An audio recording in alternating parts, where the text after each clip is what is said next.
आपने जो वैल्यू मुझे बोली थी ना निकालने के लिए, वो आ गई मेरी वैल्यू। दिखाना जरा। देखिए रेफरेंस वैल्यू क्या है? रेफरेंस वैल्यू 100 थी सर। अच्छा, ओके, तो एक्यूरेट है? बिल्कुल एक्यूरेट है, चेक कर लीजिए आप। अरे तो एक्यूरेट भी है, प्रिसाइज भी एकदम। सर दोनों तो सेम ही होते हैं ना। अरे बिल्कुल नहीं यार। हाँ? लेकिन सीखेंगे। लेकिन उसके अलावा ये बताओ, ये इसमें थोड़े एरर्स तो जरूर है। सर गलतियां नहीं होती मुझसे, आपसे हो सकती है, मेरे से नहीं होती। आपको पता भी है गलतियां क्या होती है? कभी की ही नहीं। तो चलो आज कुछ गलतियां करते हैं। पहली बात यार, खुशबू जी के लिए तालियां हो जाए, उन्होंने हमारी हेल्प की इस टॉपिक को शूट करने के लिए, है ना। चलो अब समझते हैं कि आज हम क्या क्या समझने वाले हैं, आज हम क्या क्या सीखने वाले हैं। और लेट मी टेल यू, आज हम बहुत प्रैक्टिस करेंगे यार। एरर एनालिसिस ऐसे सीखेंगे कि भाई मजा आ जाएगा। अब एरर एनालिसिस का हम इतना ज्यादा प्रैक्टिस क्यों कर रहे हैं? क्योंकि क्लास 11 के मामले में इस टॉपिक से सवाल आना एकदम एकदम एकदम गारंटीड है ना। तो आज हम सीखेंगे क्या क्या। आज सबसे पहले बेटा हम सीखने वाले हैं कि भाई मेजरमेंट एक्यूरेट और प्रिसाइज कब होता है। ठीक है, एक्यूरेसी और प्रिसिशन का जो डिफरेंस है वो आपके क्लास 11 में पूछा जाता है मल्टीपल अमाउंट ऑफ टाइम्स। आपके पीरियोडिक टेस्ट जो अभी शुरुआत में आएगी और आपका जो फर्स्ट टर्म होगा, मिड टर्म होगा, उन सब में पूछा जाएगा कि एक्यूरेसी और प्रिसिशन का डिफरेंस क्या होता है। ये बेसिस में आपके नीट में सवाल नहीं आते हैं। ठीक है, so don't worry about it. और दूसरा जो टॉपिक होगा वो होगा कि भाई एरर्स किस किस प्रकार के होते हैं, टाइप्स ऑफ एरर्स क्या होते हैं और एरर्स इन जनरल क्या होते हैं। अब टाइप्स ऑफ एरर जो होते हैं वो भी आपके बेसिक पूछा जाता है आपके क्लास 11 के एग्जामिनेशन में। ऑफ कोर्स इसका डेफिनेशन नीट में नहीं पूछा जाता, लेकिन जो न्यूमेरिकल्स एरर के हैं वो न्यूमेरिकल डिट्टो आते हैं और आज हम इसी की बहुत ज्यादा प्रैक्टिस करेंगे। तो एरर्स के अलावा आज होगी प्रैक्टिस क्वेश्चंस, बहुत सारी प्रैक्टिस क्वेश्चंस होगी मेरे साइड से, वेदांतों के तत्व बुक की किताब से। तो चलिए फिर शुरू करते हैं। वर्ड देख के इतना डर मत जा रहा है कि भाई एरर एनालिसिस होता क्या है, बहुत सिंपल है, आराम से कर लेंगे। तो ये ज्यादा लंबा सेशन भी नहीं होने वाला मेरे ख्याल से, हम 1 घंटे के अंदर इसको आराम से पूरा कर सकते हैं। बस आपका पूरा ध्यान मुझे यहां पर चाहिए, ठीक है। और वीडियो अच्छा लगे बेटा तो लाइक करना, शेयर करना, सब्सक्राइब करना और मजे करना इस वीडियो में, है ना, एंजॉय करना। ऑफ कोर्स सी बात है, नोटबुक और पेन निकाल कर बैठना। इस पूरे नोट्स को आप डाउनलोड कर सकते हो हमारे डिस्क्रिप्शन में दिए गए रिसोर्सेज के लिंक से। हर एक सेशन का नोट वहां पर अपडेट हो जाता है और साथ ही साथ हमारा टेलीग्राम चैनल का लिंक भी वहीं पे है, जहां पर आपको डेली अपडेट्स, क्विजेस और पीवाईक्यू सॉल्व करने को मिलते हैं। थोड़ा बीटीएस भी हो जाता है, ठीक है। चलिए फिर शुरू करते हैं और सीधा हमारे मुद्दे पर आते हैं कि भाई ये मेजरमेंट क्या होता है।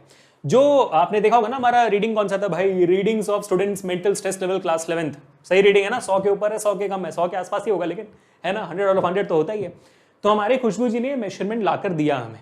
अब इस मेजरमेंट में जैसे मैंने इस वीडियो में बताया था कि भाई ये एक्यूरेट भी है, प्रिसाइज भी है। ये क्या होता है एक्यूरेट और ये क्या होता है प्रिसाइज? तो जैसे मैंने उसमें पूछा था कि खुशबू जी जल्दी से मुझे बताइए कि भाई आपकी एक्चुअल वैल्यू क्या है ना। एक्चुअल वैल्यू आपकी आनी क्या चाहिए। देखो भाई, हम जो भी रीडिंग लेंगे वो रीडिंग तो 100 के ऊपर हो नहीं सकती है फिलहाल। तो हमारी जो एक्चुअल वैल्यू है वो कितनी है, वो है 100। कितनी है भाई, 100 है एक्चुअल वैल्यू। अब जो भी मेजरमेंट आप निकालोगे, मेजरमेंट क्या होती है, जो भी आप मेजर करके जो वैल्यू निकालते हो उसको मेजरमेंट कहते हैं। जो भी वैल्यू आप मेजर करके निकालोगे, अगर वो आपके एक्चुअल वैल्यू के आसपास है, एक्चुअल वैल्यू के बहुत करीब है, तो उसको हम एक्यूरेट वैल्यूज बोलते हैं, ठीक है। मैं दोबारा बताता हूं, एक्यूरेट वैल्यूज क्या होती है बेटा, प्लीज ध्यान से सुने। आपके एक्चुअल वैल्यू के सबसे करीब वैल्यूज और मेजरमेंट्स दैट आर लिखो मेरे साथ, that are close to the actual value are called as accurate। are called as what बेटा, accurate। क्या बोलते हैं उनको, accurate बोलते हैं। तो जो भी वैल्यूज आपके एक्चुअल वैल्यू के बहुत करीब होंगे उनको हम क्या कहेंगे, accurate वैल्यूज कहेंगे। तो आप देखोगे हमारा एक्चुअल वैल्यू कितना है भाई, 100 है। और यहां पर हम देख रहे हैं कि भाई सारे वैल्यूज यहां पर 100 के बहुत करीब है। 100.1, 100.2, 99.9, 99.98, 100.01, ये सारे के सारे वैल्यूज 100 के बहुत ज्यादा करीब है। तो ये सारे हो गए एक्यूरेट वैल्यूज। अब ये प्रिसाइज वैल्यूज क्या होती है? प्रिसाइज वैल्यूज वो होती हैं जो भी मेजरमेंट आपने निकाला हो वो आपस में बहुत करीब हो। जैसे कि मान लीजिए यहां पर 100.1 है और 0.2, ये दोनों एक दूसरे के बहुत करीब है, सिर्फ 0.1 का डिफरेंस है। और ये दोनों में अगेन सिर्फ 0.2 का डिफरेंस है, 0.3 का डिफरेंस। 100.2 99.9 में सिर्फ 0.3 का डिफरेंस है और वैसे 100.1 और 99.9 में सिर्फ 0.2 का डिफरेंस है। 99.9 और 99.98 में सिर्फ और सिर्फ कितना भाई साहब 0.08 का डिफरेंस है। और यहां पर 100.01 में भी अगेन तो देखोगे जो वैल्यूज आपने निकाली हुई है वो आपस में भी बहुत करीब है। तो आपस में करीब, मैं यहां पर एक्चुअल वैल्यू से रिलेट ही नहीं कर रहा, मुझे यहां पर एक्चुअल वैल्यू से फर्क नहीं पड़ता जब मैं प्रिसिशन की बारे में बात करता हूं। मैं ये कह रहा हूं कि भाई जब वैल्यूज आपस में करीब हो उनको हम कहते हैं प्रिसाइज वैल्यूज, है ना। तो इसको प्लीज अलग से नोट डाउन कर लीजिए जो मैं कह रहा हूं यहां पर कि व्हेन, ठीक है, when the measured values are close to each other, the values are called precise. The values are called precise. बात समझ में आ गई आपको? ठीक है। अब आप सोचोगे तो सर अगर मान लीजिए यहां पर कुछ और वैल्यूज होते, फॉर एग्जांपल अगर मैं आपको दूं, एक और मैं एग्जांपल देता हूं, मैं एक काम करूंगा, मैं आपके लिए ना थोड़ा सा इजी कर लेता हूं। सो व्हाट विल डू, इसकी हम एक नया पेज लेते हैं और यहां पर मैं एग्जांपल समझाता हूं, इसको ध्यान से देखना। डार्ट गेम खेलते हो, डार्ट गेम ऐसे तीर मारते हैं ना, ऐसे डार्ट गेम खेलते हो ना, ऐसे तीर मारते हो, है ना। उसमें मान लो कि भाई ये आपका बुलजाई है, क्या है भाई ये आपका बुलजाई। पहले आप खेलने गए, ठीक है, पहले आप खेलने गए, आप तो भाई शेर हो, ठीक है, आप खेलने गए और आपने तीर मारना, डार्ट मारना शुरू किया, और जैसे आपने डार्ट मारना शुरू किया तो एक डार्ट पड़ी यहां पर, ठीक है, डार्ट DART डार्ट बोल रहा हूं मैं, डार्ट, ठीक है, डार्ट पड़ी यहां पर, दूसरी डार्ट पड़ी यहां पर, ठीक है, आपको गिराना यहाँ बुलजाई पर है, ठीक है, और तीसरी डार्ट पड़ी यहां पर, ठीक है, परफेक्ट है। उसके बाद फिर आपका दोस्त खेलने गया, उसके बाद फिर आपका दोस्त खेलने गया, ठीक है, उसके बाद फिर आपका एक और दोस्त खेलने गया, तो 3 दोस्त खेलने गए और तीनों दोस्तों ने डार्ट गेम खेला।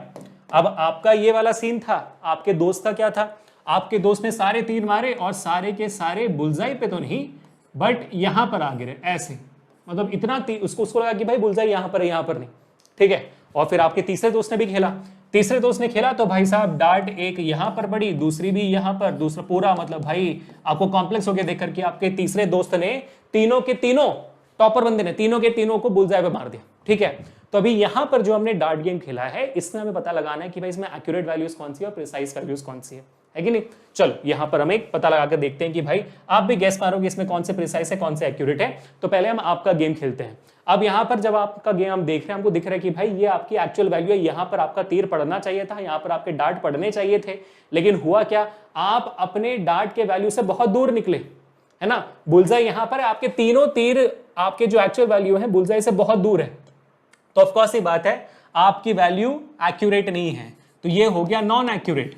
अब क्या ये प्रिसाइज है? बिल्कुल नहीं, क्योंकि जो भी आपने डार्ट मारे हैं वो एक दूसरे से बहुत दूर दूर है, ठीक है। तो ये एक्यूरेट भी नहीं है, प्रिसाइज भी नहीं है, तो नॉन एक्यूरेट हो गया, ये नॉन प्रिसाइज हो गया, ठीक है। बात क्लियर हुआ। अब यहां पर देखते हैं, यहां पर हम देखेंगे आपका जो दूसरा दोस्त था उसने एक्चुअल वैल्यू जो बुलजाई है उससे दूर मारा है, तीर तीनों के तीनों दूर मारे हैं, तो ऑफ कोर्स ये बात है ये एक्यूरेट वैल्यू नहीं है, तो ये क्या हो गया, ये भी नॉन एक्यूरेट हो गया। लेकिन क्या ये प्रिसाइज है? बिल्कुल है। क्यों है? क्योंकि ये तीर आपस में बहुत करीब करीब पड़े हुए हैं, तीर आपस में बहुत करीब करीब है, लेकिन एक्चुअल वैल्यू से दूर हो फर्क नहीं पड़ता, आपस में बहुत करीब करीब है। तो ये कौन सी वैल्यू हो गई? ये प्रिसाइज वैल्यू हो गई, ठीक है। यहां पर इसने डार्ट मारा है, बहुत प्रिसाइज मारा है, लेकिन एक्यूरेट नहीं है। और यहां पर अगर हम बात करें आपके तीसरे दोस्त टॉपर बंदे की, उसने बुलजाई पे ही मारा है, यानी कि एक्चुअल वैल्यू पे ही मारी है, और साथ ही साथ तीनों के तीनों तीर आपस में बहुत करीब भी है। तो यहां पर ये आपका हो जाता है वैल्यू एक्यूरेट एंड प्रिसाइज। बात समझ में आ गई बेटा? ये कंफ्यूजन निकल गया आपके दिमाग से, ठीक है, कि एक्यूरेसी क्या होती है, प्रिसिशन क्या होता है। मैं दोबारा एक बार समझा देता हूं। जब आपका जो मेजर्ड वैल्यूज है वो एक्चुअल वैल्यूज के बहुत करीब हो, उनको हम एक्यूरेट वैल्यूज कहते हैं, बहुत बड़ी एक्यूरेसी है आपकी। जब जो भी मेजर्ड वैल्यूज आपके हैं वो आपस में ही बहुत ज्यादा करीब हो, उनको हम प्रिसाइज वैल्यूज कहते हैं। तो हाँ, आपका जो वैल्यूज है वो एक्यूरेट भी हो सकता है, प्रिसाइज भी हो सकता है। फॉर एग्जांपल जैसे अभी हमने यहाँ पर देखा हमारे खुशबू जी का, उन्होंने हमारा जो एक्चुअल वैल्यू 100 है उसके पास है सारे वैल्यूज, तो एक्यूरेट भी हैं और आपस में भी एक दूसरे से बहुत पास पास है, तो प्रिसाइज भी है। So a value can be accurate as well as precise, a value can be accurate and not precise, a value can be precise and not accurate, anything is fine, anything is possible. ठीक है, बात clear हो गया? एकदम मजेदार, ठीक है, clarity मिल गई। चलो ये हो गया आपके टाइप्स ऑफ वैल्यूज और ये हो गया आपके टाइप्स ऑफ मेजरमेंट्स, बराबर। चलो अब आगे बढ़ते हैं। डार्ट का गेम समझ में आ गया ना? मजा आया ना डार्ट का गेम? चलो ठीक है, आज थोड़ा डिफरेंट तरीके से सेशन ले रहा हूं मैं, है ना, थोड़ा सा वीडियो भी शूट कर दिया, ये भी पार्ट भी आ गया, मजा आ रहा है मेरे को आज। तो जब थोड़ी सी क्रिएटिविटी आ जाती है सेशन के अंदर तो और मजा आता है कि नहीं, क्या कहते हो आप? चलो ठीक है, अब हम बात करते हैं एरर्स की, क्योंकि जब आपने डेटा देखा होगा हमारी खुशबू जी का, उसमें दिखा होगा सर वो एक्चुअल वैल्यू से तो दूर दूर है, वो तो एक्चुअल वैल्यू से दूर दूर है। एक्चुअली एक्चुअल वैल्यू होना चाहिए था 100, मेजर करेंगे तो 100 आना चाहिए, 100 आया नहीं, 100 के आसपास है, तो उसमें एरर्स तो जरूर हैं जो भी उन्होंने मेजर किया। अब ये एरर्स क्या होती हैं? एरर्स का हिंदी अनुवाद होता है गलतियां, है ना। आप कुछ मेजर कर रहे हो, मेजर करते वक्त आपसे कुछ गलती हो गई तो वो हो गया एरर्स। लेकिन कभी कभी गलती सिर्फ आपकी नहीं होती है, कुछ भी हो सकती है। फॉर एग्जाम्पल, अगर मैं आपको एग्जाम्पल दूं जो आपने पहले सीखे हुए हैं, जैसे 10th ग्रेड में आपने कभी अगर आपने अपना वेट मेजर किया हो तो कभी कभी वेइंग मशीन जो होती है, वेइंग मशीन 0 पर नहीं होती, कभी कभी 0 के पहले होती है, कभी कभी 0 के बाद होती है। अगर 0 के पहले हुई, फिर आपने अपना वेट चेक किया, आपका वेट आया 80, तो फिर जितने 0 के पहले थी, मान लो 0 के पहले वो 2 kg पे थी, तो फिर अपने वेट से आप 2 kg माइनस कर देते हो, नहीं 2 kg ऐड कर दो, क्योंकि 0 से पहले थी ना, तो आप 2 kg ऐड कर देते हो कि भाई 80 का तो अभी हमें मतलब 82 है मेरा वेट, है ना। अगर आपका जो वेइंग स्केल 0 के बाद दिखा रहा है, यानी कि वो ऑलरेडी 2 kg दिखा रहा है, आप खड़े हो जाएगा तो फिर आपको 82 ही दिखाएगा आपका वेट, है ना। फिर आपको उसमें क्या करते हो, आप इसमें आप 2 kg माइनस कर देते हो। तो यहाँ पर क्या प्रॉब्लम चल रही है, यहाँ पर वेइंग मशीन की प्रॉब्लम चल रही है, यहाँ पर ये एरर दिखा रहा है यहाँ पर। वैसे अगर आपने एमीटर देखा, आपने 10th ग्रेड में सीखा था लीस्ट काउंट, आपने 0 वो सब सीखा था, लीस्ट काउंट सीखा था ना, तो वैसे यहाँ पर जैसे मान लीजिए आपका एमीटर, आप एमीटर से मेजर कर रहे हो, लेकिन एमीटर जो है आपका वैल्यू 0 पे है ही नहीं, वो एक्चुअली आपका वैल्यू यहाँ पर दिखा रहा है 0.2 पे, 0.2 एम्पियर ऑलरेडी दिखा रहा है वो। तो फिर आप जो भी वैल्यू निकालोगे उसमें आप क्या करोगे, 0.2 को माइनस कर दोगे, दिमाग लगा के कॉमन सेंस इस्तेमाल करोगे, है ना। वैसे यहाँ पर आपका वर्नियर कैलिपर है, वर्नियर कैलिपर में कभी कभी वर्नियर कैलिपर का 0 से मार्क नहीं होता, कभी कभी वो 0 से नीचे होता है, कभी कभी वो 0 के ऊपर होता है, तो ये हो जाता है पॉजिटिव 0, ये हो जाता है नेगेटिव 0 एरर। तो कहीं पे सबट्रैक्ट करना होता है, कहीं पे ऐड करना होता है ना। तो ये सारे एरर्स आप देख रहे हो।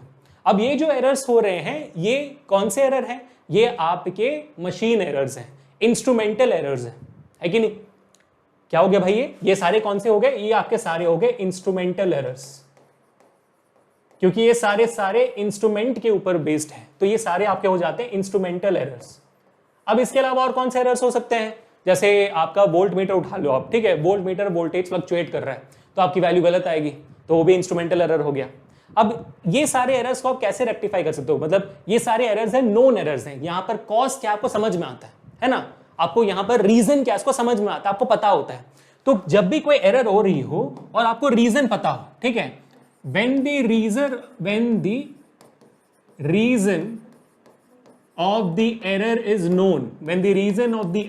known, इसे हम कहते हैं सिस्टमैटिक एरर्स। क्या कहते हैं बेटा? Systematic errors. 2 type of errors होते हैं आपके, मेजर 2 टाइप ऑफ एरर्स होते हैं। एक होता है सिस्टमैटिक एरर्स, जहां पर आपका reason of the cause is known, आपको पता है कि भाई किस वजह से हो रहा है।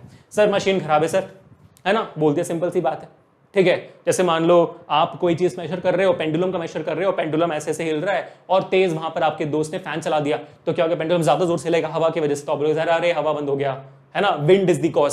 तो आपको रीजन पता है यहाँ पर। तो ये सारे एरर्स होते हैं सिस्टमैटिक एरर्स, ठीक है, जहां पर कॉज नोन हो। उसको कैसे निकाला जाता है? या तो फिर आप उस एरर को निकाल दो, पंखा बंद कर दो, या तो सबट्रैक्ट ऐड कर दो, उससे आप आराम से सिस्टमैटिक एरर्स को ठीक कर सकते हो। अब दूसरे टाइप्स ऑफ एरर्स होते हैं जहां पर आपको रीजन नहीं पता, जैसे खुशबू जी का, यहां पर आपको रीजन नहीं पता है। When the reason is unknown, reason क्या नहीं पता आपको? When the reason is unknown, आप क्या बोलोगे खुशबू जी को कि यार खुशबू जी क्या हो गया भाई, मेजर करते बाद आंखें झपक गई क्या, कि आपका 100 के बाद 100.1 आ गया, कि स्केल मेजरमेंट ठीक नहीं है, क्या हो गया था, किसी का कॉल आ गया था कि हाथ फिसल गया और वैल्यू गलत होगी।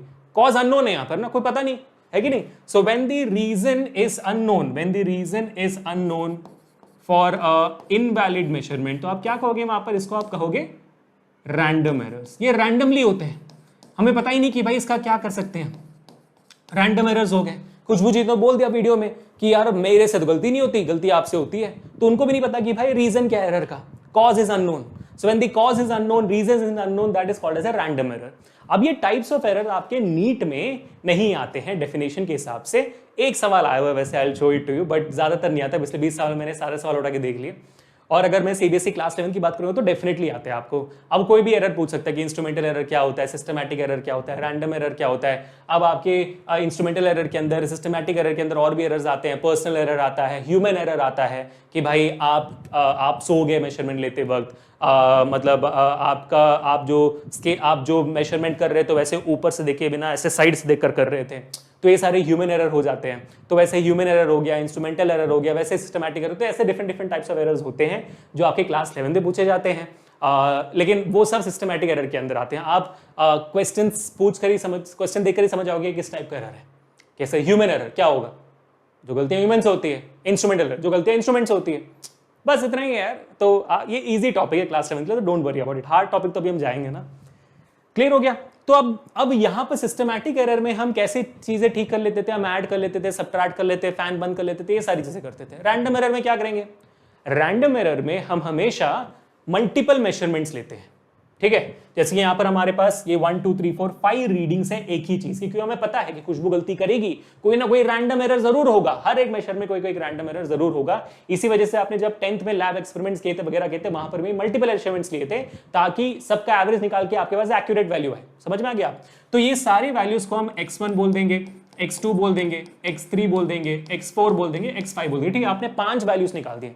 तो जितना नंबर ऑफ ऑब्जर्वेशन ज्यादा होगा उतनी ही आपकी एक्यूरेट वैल्यू आती रहेगी, उतनी ही आपकी एक्यूरेसी बढ़ती रहेगी जितना आप मेजरमेंट लेते जाओगे। ठीक है बेटा, परफेक्ट है, क्लियर है। चलो, अब मुद्दा यहां पर यह आता है कि सर जी यहां पर एक्यूरेट वैल्यू निकाले कैसे। हमें पता तो है कि भाई एक्चुअल वैल्यू आपका 100 है, लेकिन यहां पर हम एक्चुअल वैल्यू निकालेंगे कैसे। थोड़ी ना हम किसी जाके बोल सकते हैं सर ये लो 5 वैल्यूज हैं आपके मेंटल स्ट्रेस की, थोड़ी बोल सकते हैं। तो यहां पर हम एक्चुअल वैल्यू निकालते हैं कैसे, ध्यान दोगे अभी। तो पूरा ध्यान यहां पर होना चाहिए। तो जैसे मैंने कहा यहां पर हमने क्या कर दिया, यहां पर हमने डाल दिया x1 x2 x3 x4 x5, हमने वैल्यूज डाल दी। ठीक है, x1 x2 x3 x4 x5 हमने वैल्यूज डाल दिए यहां पर। अब हम क्या करेंगे, अब हम जाएंगे और एक्यूरेट वैल्यू निकालने की कोशिश करेंगे। अब इनमें से हम एक्यूरेट वैल्यू निकाले कैसे, वेरी सिंपल क्वेश्चन। यहां पर हम एक्यूरेट वैल्यूज निकाले कैसे, ये आप समझ सकते हो, आप आराम से बता दोगे। हाँ सर, सबका एवरेज निकाल दो, है ना। परफेक्ट है भाई, परफेक्ट है। एक्यूरेट वैल्यू आप कैसे निकालोगे, एवरेज निकाल दीजिए सर। चलो निकाल देते हैं। तो सबका ध्यान यहां पर, ठीक है। तो हम क्या करेंगे भाई, एक्यूरेट वैल्यू निकालेंगे। एक्यूरेट वैल्यू को हम डिनोट करते हैं x बार से। x बार क्या होती है, एक्यूरेट वैल्यू होती है। ठीक है, एक्यूरेट वैल्यू x बार। और इसका फॉर्मूला क्या होता है, जैसे आपने अभी बोला कि आप एवरेज वैल्यू निकाल दो सर। क्या होती है ये, एवरेज वैल्यू। या तो हम इसको क्या बोल सकते हैं, या तो हम इसको मीन वैल्यू बोल सकते हैं। मीन वैल्यू, है ना। आप एवरेज निकालो, आप मीन निकालो, बात एक ही होती है। ठीक है। और एवरेज वैल्यू या मीन वैल्यू का फॉर्मूला क्या होता है भाई, टोटल नंबर ऑफ आपका होता है सम ऑफ मेजरमेंट्स, है ना। सम ऑफ ऑल मेजरमेंट्स, सबको आप ऐड करोगे, sum of all measurements divided by total number of measurements. Total number of measurements, यही होता है ना फॉर्मूला, बेसिक सा। मैथमेटिक का एवरेज कैसे निकालते हो आप, 3 वैल्यूज हैं तो तीनों को ऐड करके 3 से डिवाइड कर दोगे, यही होती है। तो वही मैंने यहां पर लिख दिया। तो यहां पर सम ऑफ ऑल मेजरमेंट्स क्या होगा भाई, सम ऑफ ऑल मेजरमेंट, धीरे धीरे कर रहा हूं मैं ताकि आपको समझ में आ जाए एक ही बार में।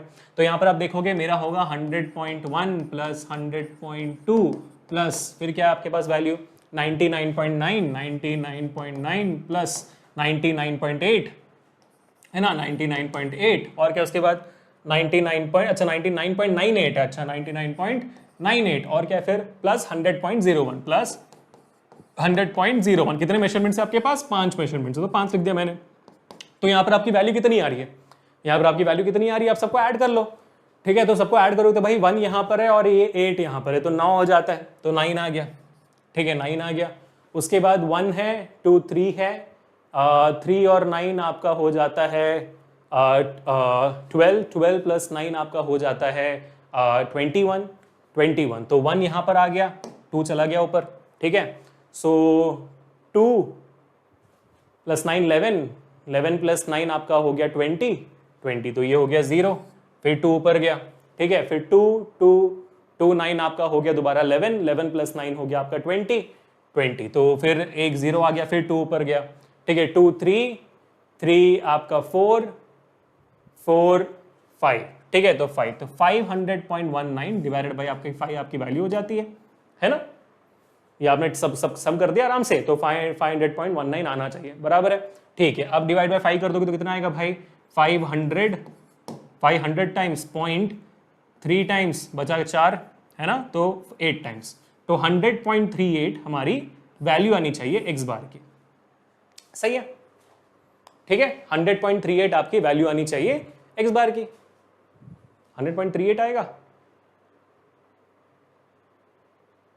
नहीं, 100.308 आएगा ना। 15, 4 बचा 0, 100.308 आएगा, करेक्ट। नहीं भाई, हाँ 100.308 आएगा, सही। ठीक है, तो 100.31 कर लो, तो आप ठीक है 100.31 कर लो, कोई इशू नहीं, 100.31 कर लो, बराबर। ठीक है, तो आपके वैल्यू आ गई। चलो ये तो जरूरत की बात नहीं है, बात क्या जरूरत की, बात ये वाली बात जरूरत की है ना, कि आप एक्यूरेट वैल्यू कैसे निकालते हो। एक्यूरेट वैल्यू निकालने के लिए आप क्या करोगे, आप एक्स बार से डिनोट करते हो, उसकी एवरेज वैल्यू निकालोगे, यानी कि मीन वैल्यू निकालोगे। मीन वैल्यू का फॉर्मूला क्या होता है? Sum of all measurements by total number of measurements. ये आपका हो गया बहुत सिंपल तरीके से। ठीक है, हमने एक्यूरेट वैल्यू निकाल दिया अभी। तो यार हमें एक्यूरेट वैल्यू आ चुकी है, मान लीजिए 100.3, ठीक है 100.30, just for the sake of further measurements 100.31 ले लो, कोई बात नहीं। तो 100.31 आपकी वैल्यू आ चुकी है एक्स बार, तो ये हमारी है एक्यूरेट वैल्यू। तो हमारी ये जो इंडिविजुअल मेजरमेंट्स हैं वो हमारे एक्यूरेट वैल्यू से कितना दूर है? हमारी जो भी इंडिविजुअल मेजरमेंट्स हमने निकाली है वो हमारी एक्यूरेट वैल्यू से कितनी दूर है? वो कैसे निकालोगे आप? ऑफ कोर्स ये बात है, आप एक्स बार को इन सारे वैल्यू से सब्ट्रैक्ट करोगे, है ना। तो जब आप एक्यूरेट वैल्यू से इन मेजर्ड वैल्यूज को सब्ट्रैक्ट करें तो मिलेगा क्या आपको?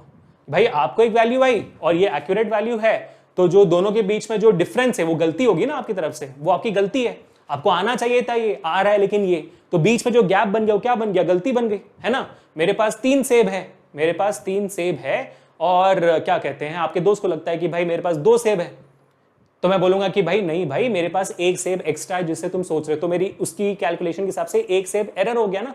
तो वैसे हमारी एक्यूरेट वैल्यू इतनी है और ये हमारी मेजर्ड वैल्यूज है, इन दोनों के बीच का डिफरेंस हमें क्या देगा? एरर देगा, है कि नहीं। तो हम क्या बोल रहे हैं? हम बोल रहे हैं कि भाई अगर हम x बार को, यानी कि आपके एक्यूरेट वैल्यू को इन सारे वैल्यू से सब्ट्रैक्ट करते तो हमें मिलेगा क्या? हमें मिलेगा एरर, है ना। परफेक्ट है।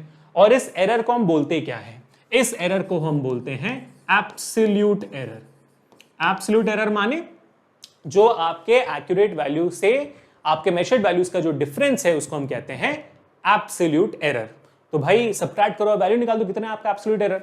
फॉर एग्जाम्पल यहां पर अगर मैं क्या करूंगा, सिंपल भाषा में आकर मैं लिख दूंगा भाई ये है मेरा एब्सोल्यूट एरर। फॉर एग्जाम्पल ये रहा 100.1 है, 100.31 है, ठीक है। तो क्या होगी मेरी यहां पर वैल्यू? पॉइंट अगर आप काटोगे 100 कट गया तो 2 पॉइंट नहीं ना, हाँ 0.21 मेरी होगी एक्स बार माइनस एक्स, है ना। अगर मैं इसको इससे सब्ट्रैक्ट करूंगा कितनी आएगी? 0.21। उसके बाद इससे सब्ट्रैक्ट करूंगा तो भाई कितनी आएगी? भाई ये आएगी 0.11, ठीक है। 99.9 को इससे सब्ट्रैक्ट करूंगा कितना आएगा भाई? वो आपकी वैल्यू हो जाएगी वहां पर 99.9 को सब्ट्रैक्ट करो आप, कितनी हो जाएगी? 99.9 को अगर मैं 13, 12 होगा वहां पर, नहीं 13 ही होगा भाई, तो 1 आ गया, तो 1 आ गया, ठीक है। और यह 13 हो जाएगा, सो 13 माइनस 9 विड बी 4 पॉइंट, ये हो गया 9 रन कट गया, 9 रन कट गया, हाँ ठीक है। तो 0.41 हो जाएगा आपका वैल्यू, है ना। 0.41 हो जाएगा आपकी वैल्यू 99.9 से, बराबर, परफेक्ट, ठीक है। दूसरे वाले में कितना होगा? दूसरे वाले में 11 माइनस 8 आएगा। 11 माइनस 8 यानी कि आपका हो जाएगा 3, ठीक है। 11 माइनस 8 आपका 3 हो जाएगा। और वहां पर क्या कहते हैं, हाँ 11 माइनस 3 यहाँ ये है ना पहले, हाँ तो ये 12, 12, 9, तो अगेन यहाँ पे 3 आ गया, 0.33 हो गया, ठीक है 0.33 हो गया। अब वैसे यहाँ पर 100.01 और यहाँ पर है तो कितना हो जाएगा भाई? ये हो जाएगा 0.30। तो ये हो गई आपकी एब्सोल्यूट एरर्स। ये क्या हो गई? ये हो गई आपकी एब्सोल्यूट एरर्स। बात खत्म। और एब्सोल्यूट एरर को कैसे डिनोट करते हैं हम डिनोट करते हैं एब्सोल्यूट एरर को भाई साहब बहुत सिंपल तरीके से, डेल्टा एक्स। ये आपकी एब्सोल्यूट एरर है, क्या है भाई? डेल्टा एक्स, ठीक है। तो लेकिन मुद्दा यहां पर यह है कि जब भी आप किसी को बताने जाओगे कि भाई एक्यूरेट वैल्यू कितनी है और खुशबू जी के मेजरमेंट्स में कितना मिस्टेक था, तो आप क्या बताओगे? आप ये थोड़ी बताओगे देखो यार एक्यूरेट वैल्यू तो 100.31 है, लेकिन जो एरर है उनकी वो 0.21 है, 0.11 है, 0.41 है, ऐसे थोड़ी बोलोगे।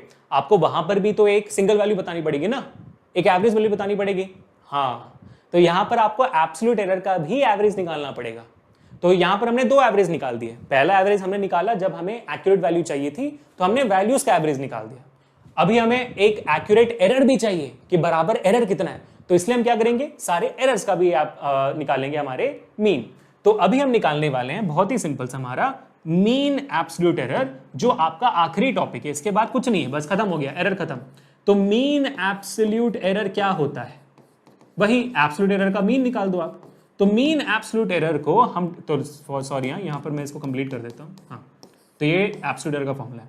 मीन एब्सोल्यूट एरर को जैसे हमने वैल्यूज को x से डिनोट किया और एवरेज वैल्यू मीन वैल्यू को, एक्यूरेट वैल्यू को x बार से डिनोट किया, वैसे एब्सोल्यूट एरर को हम डेल्टा x से डिनोट करते हैं, तो वैसे मीन एब्सोल्यूट एरर को हम डेल्टा x बार बोल देंगे। ठीक है, क्योंकि मीन निकाल दें यहाँ पर।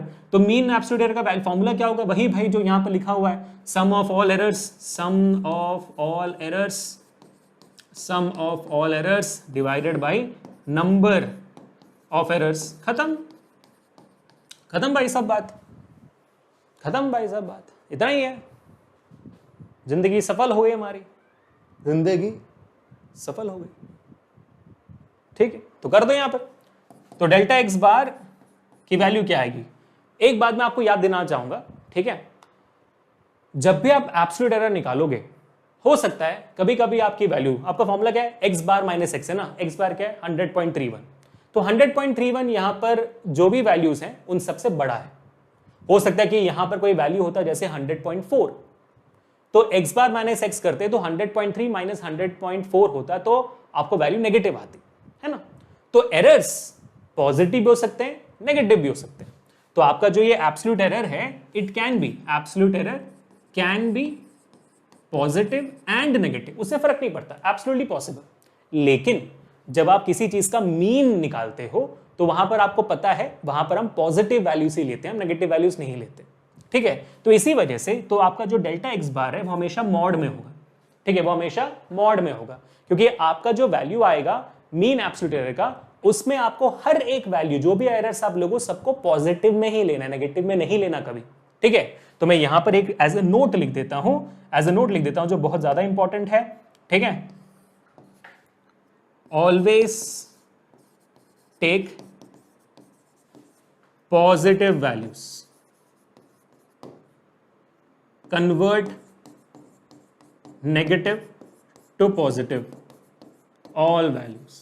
ठीक है, प्लीज इंपॉर्टेंट है बेटा, याद रखना इस बात को, गलती मत कर देना। एग्जामिनेशन में नेगेटिव वैल्यू आ गई तो नेगेटिव लेके कर लिया, नहीं, उसको हमेशा पॉजिटिव ही लेना, इसलिए मैंने यहां पर मॉड लगा दिया। ठीक है बेटा, चलो अब आगे क्या करना है, सम ऑफ ऑल जीरो करो भाई। तो 0.21 प्लस 0.11, तो इसमें यहीं पे ऐड कर देते हैं, इसको क्या करते हो, है ना, यहीं पर इसको ऐड कर देते हो, कितना आ जाता है, जल्दी जल्दी जल्दी बताओ।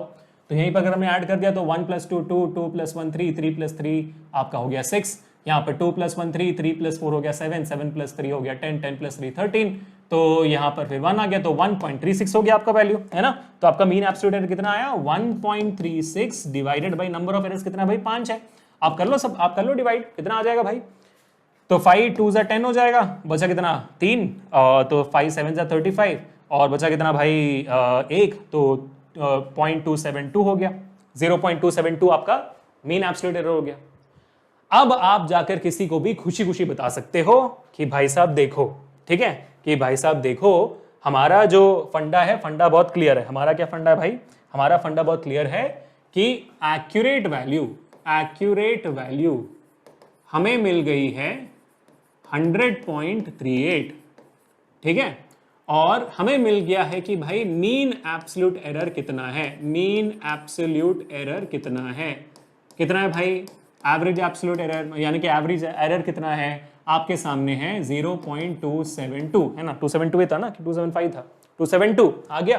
ठीक है, तो आप किसी को भी वैल्यू बताओगे तो आप बताओगे कि भाई हमारा जो वैल्यू है वो 100.38 है, प्लस और माइनस वो 0.272 के ऊपर नीचे हो सकता है, 0.272 ऊपर नीचे हो सकता है आपके एक्यूरेट वैल्यू से, बस इतना ही है।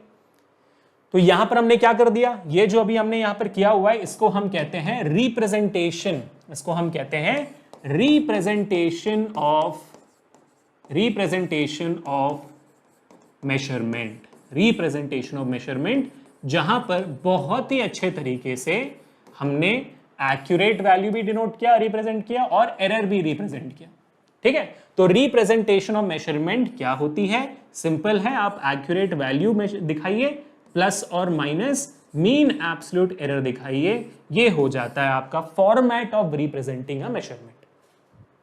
ठीक है, प्लीज नोट डाउन कर लीजिए बेटा, बहुत इंपॉर्टेंट है कि एक मेजरमेंट को रिप्रेजेंट कैसे किया जाता है, क्योंकि आपके बोर्ड एग्जामिनेशन में भी जो सवाल होंगे, बोर्ड एग्जाम 11th में जो सवाल होंगे, नीट में जो सवाल होंगे, कभी कभी आपको सीधा ऐसे वैल्यूज दे दिया जाएगा जैसे 20 प्लस माइनस 0.2, तो आपको समझना है वहां पर कि 20 एक्यूरेट वैल्यू है और 0.2 एब्सोल्यूट एरर है, मीन एब्सोल्यूट एरर, ये समझना है आपको उसमें देखकर। ठीक है, आपको दे देगा 13 प्लस माइनस 36, 13 प्लस माइनस 3.6, तो आपको समझना है कि भाई 13 accurate value, mean accurate value है, 3.6 मीन एब्सोल्यूट एरर है, ये समझना है आपको उसमें वहां पर। ठीक है, क्लियर हो गया बेटा, रिप्रेजेंटेशन हो गया। चलो अब आगे बढ़ते हैं, अब तो मजा आने वाला है क्योंकि अभी तो हम बहुत जी भर के प्रैक्टिस करेंगे और चीजों को क्लियर करेंगे।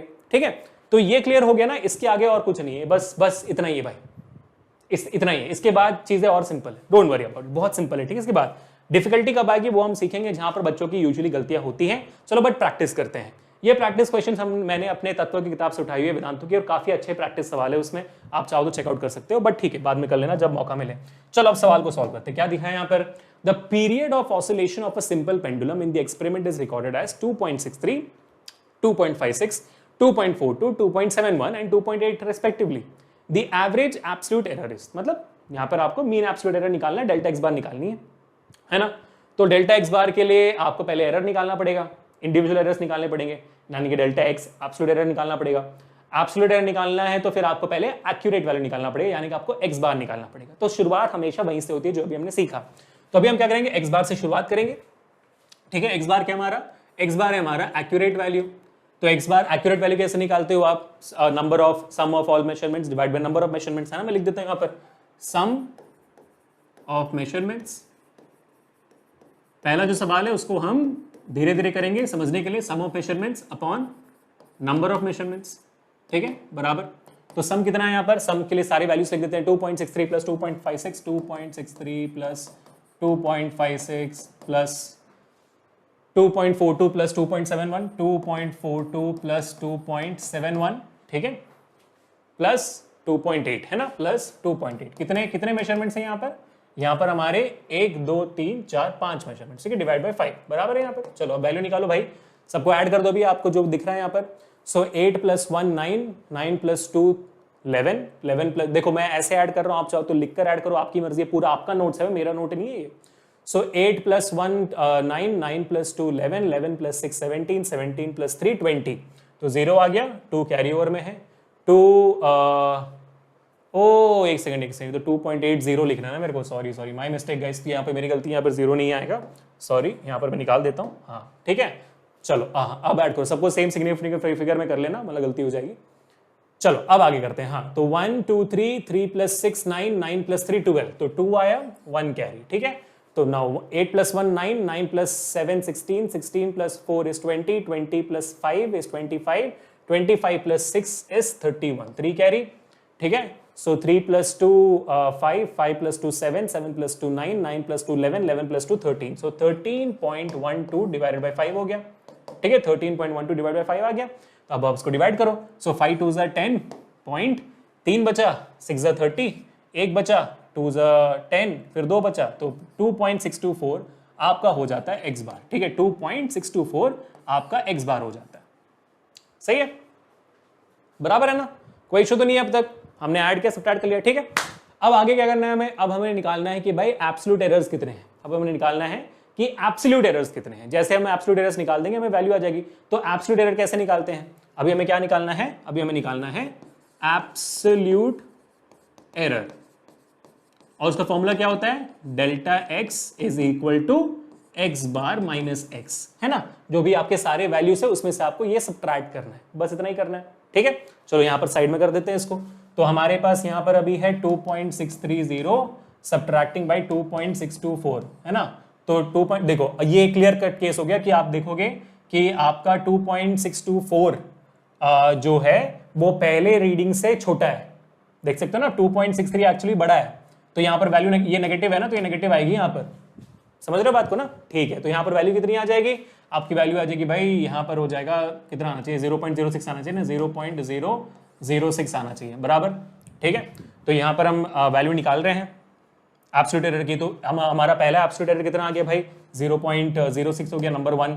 नंबर टू किसका है भाई 2.56 है, तो 2.624 2.560, ठीक है। यहाँ पर आपका ये वाला वैल्यू मीन आपका जो आया हुआ है एक्यूरेट वैल्यू वो बड़ा है, तो यहाँ पर वैल्यू पॉजिटिव आएगी, तो 4 यहाँ पर हो गया, 12 माइनस 6 हो गया और ये कट गया, तो ये 0.064 हो गया, ठीक है। ये आपकी होगी सेकंड वैल्यू। थर्ड वैल्यू कितनी है भाई 2.42 है, तो वो भी छोटा है, सो 2.624 सब्ट्रैक्टेड बाई 2.42 है ना, 2.420 कितनी आ जाएगी 4 और ये 0 और ये 2, सो 0, तो ये आपकी दोबारा आ गई पॉजिटिव वैल्यू, ठीक है। तो 0.204 हो गया पॉजिटिव वैल्यू, परफेक्ट। चलो ये हो गया आपका तीसरा वैल्यू। अब चौथा वैल्यू भी निकाल देते हैं यहाँ पर। चौथा वैल्यू कितनी है भाई 2.71, ऑफ कोर्स 2.7 बड़ा है, सो 2.710 2.624, ये नेगेटिव है, वैल्यू ज्यादा है भाई, तो ये 10 माइनस 4 6 हो गया 6 हो गया, और यहाँ पर आपकी वैल्यू है 0 क्यों वहां से लिया है, तो फिर यहाँ से हो जाएगा तो 6, ये 10 माइनस 2 8 हो गया, ठीक है 8 हो गया है ना, हाँ परफेक्ट है, और ये 0, ठीक है। तो यहाँ पर होगी आपकी वैल्यू 0.086, परफेक्ट, ठीक है। तो ये आपकी होगी चौथी वैल्यू, चौथी भी आ गया। 5 वैल्यू निकालिए, मैं 5 वैल्यू कितनी भाई 2.80 है, सो वो भी अगेन बड़ी है, तो माइनस 2.800 2.624, ठीक है। सो 10 माइनस 4 6, 9 माइनस 2 आपका हो गया 7, 7 माइनस 6 आपका हो गया 1.0, ठीक है। तो यहाँ पर अगर आप ये सोच रहे हो कि सर अभिषेक सर आप यहाँ ऊपर में नेगेटिव क्यों लगा रहे हो, क्योंकि बेटा तो ये delta x bar minus X है ना, एक्स बार यहाँ पर आपका 2.624 है, ठीक है। तो क्योंकि हमें फाइनल वैल्यू नेगेटिव में चाहिए इसलिए, वरना मैं उल्टा करना पड़ा 2.71 ऊपर लिख दिया मैंने ना, तो अब सब्ट्रैक्ट करो तो पॉजिटिव वैल्यू आएगी, लेकिन ये 2.71 तो भाई एक्स बार माइनस एक्स है ना, एक्स यहाँ पर ये जो एक्स की वैल्यू 2.71 उस पर माइनस लगा हुआ है, इसलिए जहां जहां पर माइनस लगा है मैं उस पर माइनस लगा रहा हूँ, ठीक है बराबर है। चलो ये हो गया परफेक्ट। चलो तो आपकी ये पांचवी वैल्यू भी आ गई, तो आपको अभी आपके सामने 5 वैल्यूज आ चुकी है, इन पांचों वैल्यूज को एक साथ लिख देते हैं, ठीक है। तो हमारे पास कितनी है भाई 0.006 और यहाँ पर है 0.064, और वैसे इससे कुछ फर्क नहीं पड़ता, क्योंकि आपको जैसे मैंने बताया जब आपको मीन एब्सोल्यूट एरर निकालना पड़ेगा वहां पर सबको पॉजिटिव ही लेना, तो फर्क नहीं पड़ता है ना।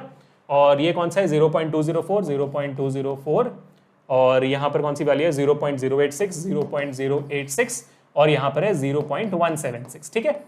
तो आपके पास ये वैल्यूज आ गई, अब आपको इसका मीन निकालना है, तो आपके पास डेल्टा एक्स आ चुकी है, तो अभी आपको निकालना है मीन एब्सोल्यूट एरर, मीन जो आपका फाइनल जवाब निकालना है आपको, तो mean absolute error is equal to delta x bar which is basically summation mod है ना, summation of all delta X divided by your number of है ना, number of absolute errors, number of delta X, number of delta X खत्म।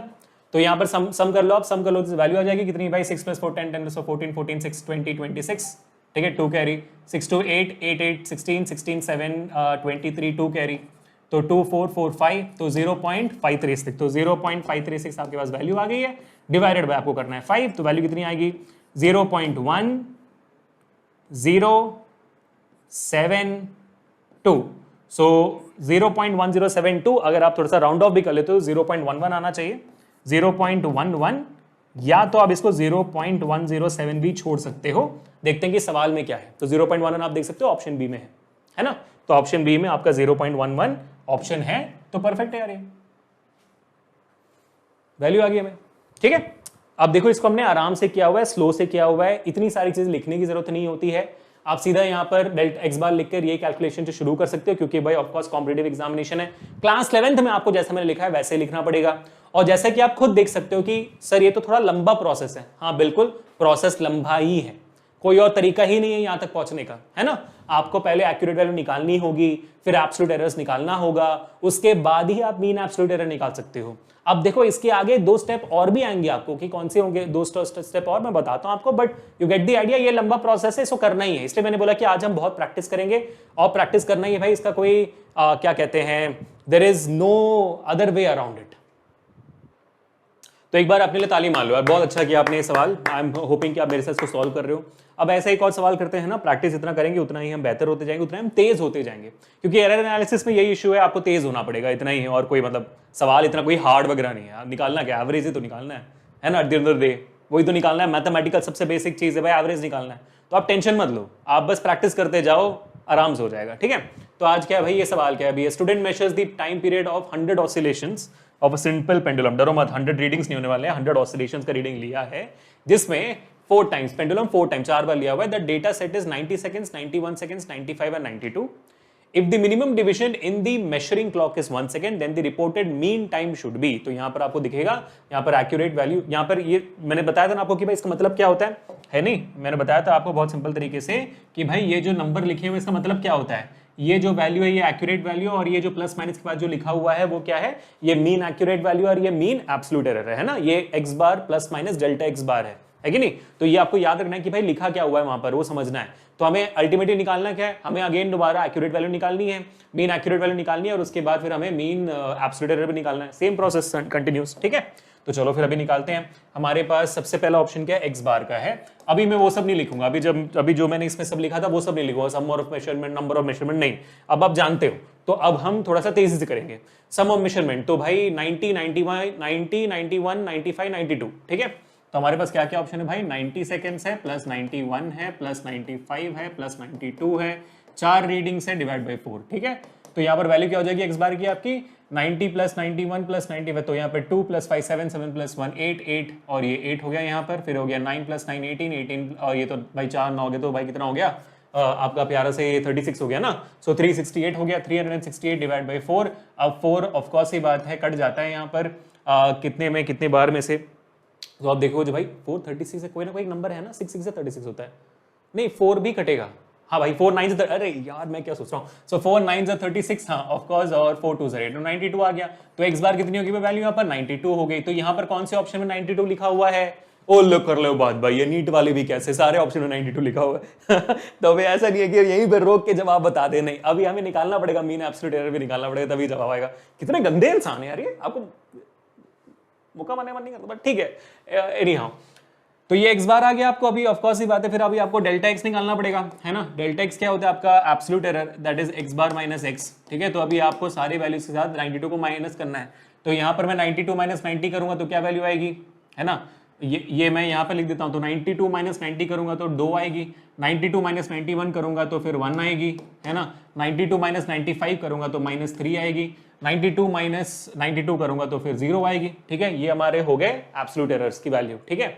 अब यहाँ पर हम क्या निकालेंगे, मीन एब्सोल्यूट एरर निकालेंगे, विच इज डेल्टा x बार। उसकी फॉर्मूला क्या होती है मीन एब्सोल्यूट एरर की, भाई अगेन सेम, आप सारे एक्सेस को डिवाइड करो, फिर आपके क्या कहते हैं, number of sum of all the क्या कहते हैं, sum of all the positive क्या कहते हैं errors divided by your number of errors, है ना। तो यहाँ पर 2 प्लस 1 प्लस 3 को भी प्लस ही लेना, जैसे मैंने कहा हमेशा ये जो डेल्टा x बार है वो मॉड है ना। तो मीन एब्सोल्यूट एरर में पॉजिटिव ही लेना है, नेगेटिव एरर्स को पॉजिटिव कर देना है। सो माइनस में नहीं लिखिएगा कोई, क्योंकि हमेशा याद रखना कि भाई ये जो एरर्स हैं, एरर्स हमेशा ऐड होते हैं ना बेटा। आप यहां पर भी गलती कर रहे हो, यहां पर भी गलती कर रहे हो, दोनों कंबाइन करो तो गलतियां कम थोड़ी हो जाएंगी, गलतियां बढ़ जाती है ना। ऑफ कोर्स ही बात है, जैसे कहते हैं कि भाई झूठ को छुपाने के लिए एक और झूठ बोलोगे तो झूठ बढ़ती जाती है, समझ रहे हो बात को। तो यहां पर भी +3 हो गया। अब इसके आगे देखो +0 लिखने की जरूरत नहीं है आपको, क्योंकि भाई 0 है, 0 क्या लिखना है यहाँ पर, है ना, 0 लिखने की जरूरत नहीं है। तो फिर इसको यहाँ पर मिटा दो, 0 निकलने की जरूरत नहीं है। तो कितने वैल्यूज हो गए आपके पास, 3 वैल्यू हो गई। सो 2 + 1 3, 3 + 3 9, 9/, तो आपके पास वैल्यू होगी 9/3।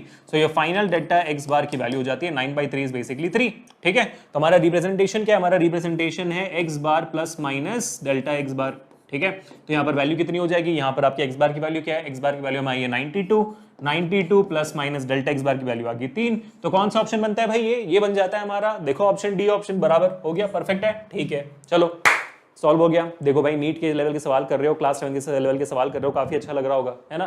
तो लाइक करते जाना वीडियो को, शेयर करते जाना वीडियो को, सब्सक्राइब कर देना चैनल को, है ना। अब आगे बढ़ते हैं to the next question. Next question है, चलो भाई एक और सवाल लाया मैं आपके लिए, ठीक है, एक और सवाल लाया, लेकिन यहाँ पर जो ऑप्शन है आप देखो थोड़ा ध्यान से, थोड़ा सा डिफरेंट है। यहाँ पर ऑप्शन क्या है, यहाँ पर ऑप्शन परसेंटेजेस में है। देखो 2.62 plus minus 4%, plus minus 4%, plus minus 4% में, ये क्या बात हो गई, ये क्या होता है। एक काम करते हैं अपने तरीके से करते हैं पहले, फिर देखते हैं कि भाई इसका जवाब कैसे निकालेंगे, ठीक है। एक काम करते हैं अपने तरीके से करते हैं। तो अभी हम क्या कर रहे हैं यहाँ पर, in a series of successive measurement in an experiment the readings of the period of oscillation of a simple pendulum blah blah blah blah blah is 2.63 seconds, 2.56, 2.42, 2.71, 2.9, 5 readings यहाँ पर। Find the time period of the simple pendulum से। अरे बात तो वही है ना, इतना लंबा कहानी लिख देते हैं यहाँ पर, है ना। तो अगेन दोबारा एक्स बार निकालना है आपको। तो एक्स बार की अब यहाँ पर देख सकते हो कि भाई सारे वैल्यूज अलग है, सारे वैल्यूज अलग हैं, तो जिसका वैल्यू आ जाएगा आप उसका ऑप्शन निकाल सकते हो, है ना। बट फिर भी हम डेल्टा एक्स बार भी निकालेंगे। चलो देखते हैं यहाँ पर। तो यहाँ पर क्या, were to be found to be 2.63 plus 2.56, बता देना अगर मैं गलती कर रहा हूँ ना। 2.63 प्लस 2.56, अगर वैल्यू लेने में गलती कर रहा हूँ तो बता देना। 2.42, 2.71, ठीक है। 2.42 प्लस 2.71 प्लस एक और वैल्यू होगी 2.80, ठीक है, बराबर है। डिवाइडेड बाई 5 कर लेते हैं, डिवाइडेड बाई 5, 5 वैल्यूज हैं यहाँ पर। तो एक्स बार की वैल्यू क्या आ जाएगी, ऐड करो सबको। तो 1 plus 2 3, 3 plus 6 9, 9 plus 3 12, 1 carry 9, 9 plus 7 16, 16 plus 4 20, 20 plus 5 25, 25 31, तो 1 3 carry, 3 to 5, 5 to 7, 7 to 9, 9 to 11, 11 to 13, so 13.12 divide by 5 हो गया। तो अभी आप करोगे वैल्यू निकालोगे, तो यहाँ पर क्या वैल्यू आएगी, तो 13/5 कितना होता है भाई, 13/5 कितना होता है। तो आपको पता है कि भाई 5 दो बार जाएगा 10 और बचेगा आपका 3, तो 2.31, तो 6 और फिर एक बचा तो 12, तो 2 और ये 4, 2.624 आपकी एक्स बार की वैल्यू आ जाती है, ठीक है, परफेक्ट है 2.624। यहाँ पर आप देख सकते हो 2.62 पे रोका हुआ है, तो यानी कि आपका जवाब यहाँ पर एक्स बार क्या हो जाएगा, 2 सिग्निफिकेंट फिगर में आप निकालोगे तो 2.62 आ जाएगा, क्योंकि 4 5 से कम है, तो 2.62 आपका फाइनल आंसर हो जाता है एक्स बार की। तो कायदे से तो आपका ऑप्शन ए आना चाहिए, कायदे से आपका आना चाहिए ऑप्शन ए। अब सर ये प्लस माइनस 4% क्या होती है ना। अब ये 4% करने से पहले चलिए मैं आपको एक और कॉन्सेप्ट के बारे में बताता हूं, जो आपके मीन एब्सोल्यूट एरर के बाद आता है, और वो क्या है, सिर्फ और सिर्फ मीन एब्सोल्यूट एरर नहीं होती है। एरर्स के 3 डिफरेंट प्रकार होते हैं। एक होता है आपका मीन एब्सोल्यूट एरर, दूसरा होता है आपका फ्रैक्शन एरर, और तीसरा होता है आपका परसेंटेज एरर। फ्रैक्शन एरर को हम रिलेटिव एरर भी बोलते हैं। क्या बोलते हैं, रिलेटिव एरर। आप इनमें से कुछ भी बोल सकते हो, आपकी मर्जी है। फ्रैक्शन एरर बोल सकते हो, रिलेटिव एरर बोल सकते हो, आपकी मर्जी है कंप्लीटली, ठीक है। अब ये 3 डिफरेंट तरीके के होते हैं आपके एरर्स। अब यहां पर हमने सबसे पहले तो सीख लिया कि भाई हमारा ये प्यारा सा एब्सोल्यूट एरर क्या होता है ना। एब्सोल्यूट एरर में सीख लिया था कि भाई ये होता है डेल्टा एक्स, है ना। क्या होता है, डेल्टा एक्स। फिर हमने निकाला मीन एब्सोल्यूट एरर जो होता है आपका डेल्टा एक्स बार। आपको जो फाइनल रिप्रेजेंटेशन होता है वो होता है आपका एक्स बार plus minus delta x bar, ये आपका होता है मीन एब्सोल्यूट एरर, है ना। सम ऑफ, मैं यहां पर लिख देता हूं सारे फॉर्मूलाज को ताकि आप आराम से कर लो। डेल्टा एक्स बार क्या होती है, sum of all absolute errors in mod divided by number of absolute errors. यही था ना फॉर्मूला, यही था आपका, तो मैंने यहां पर लिख दिया। अब ये फ्रैक्शनल एरर क्या होती है, फ्रैक्शनल एरर होती क्या है।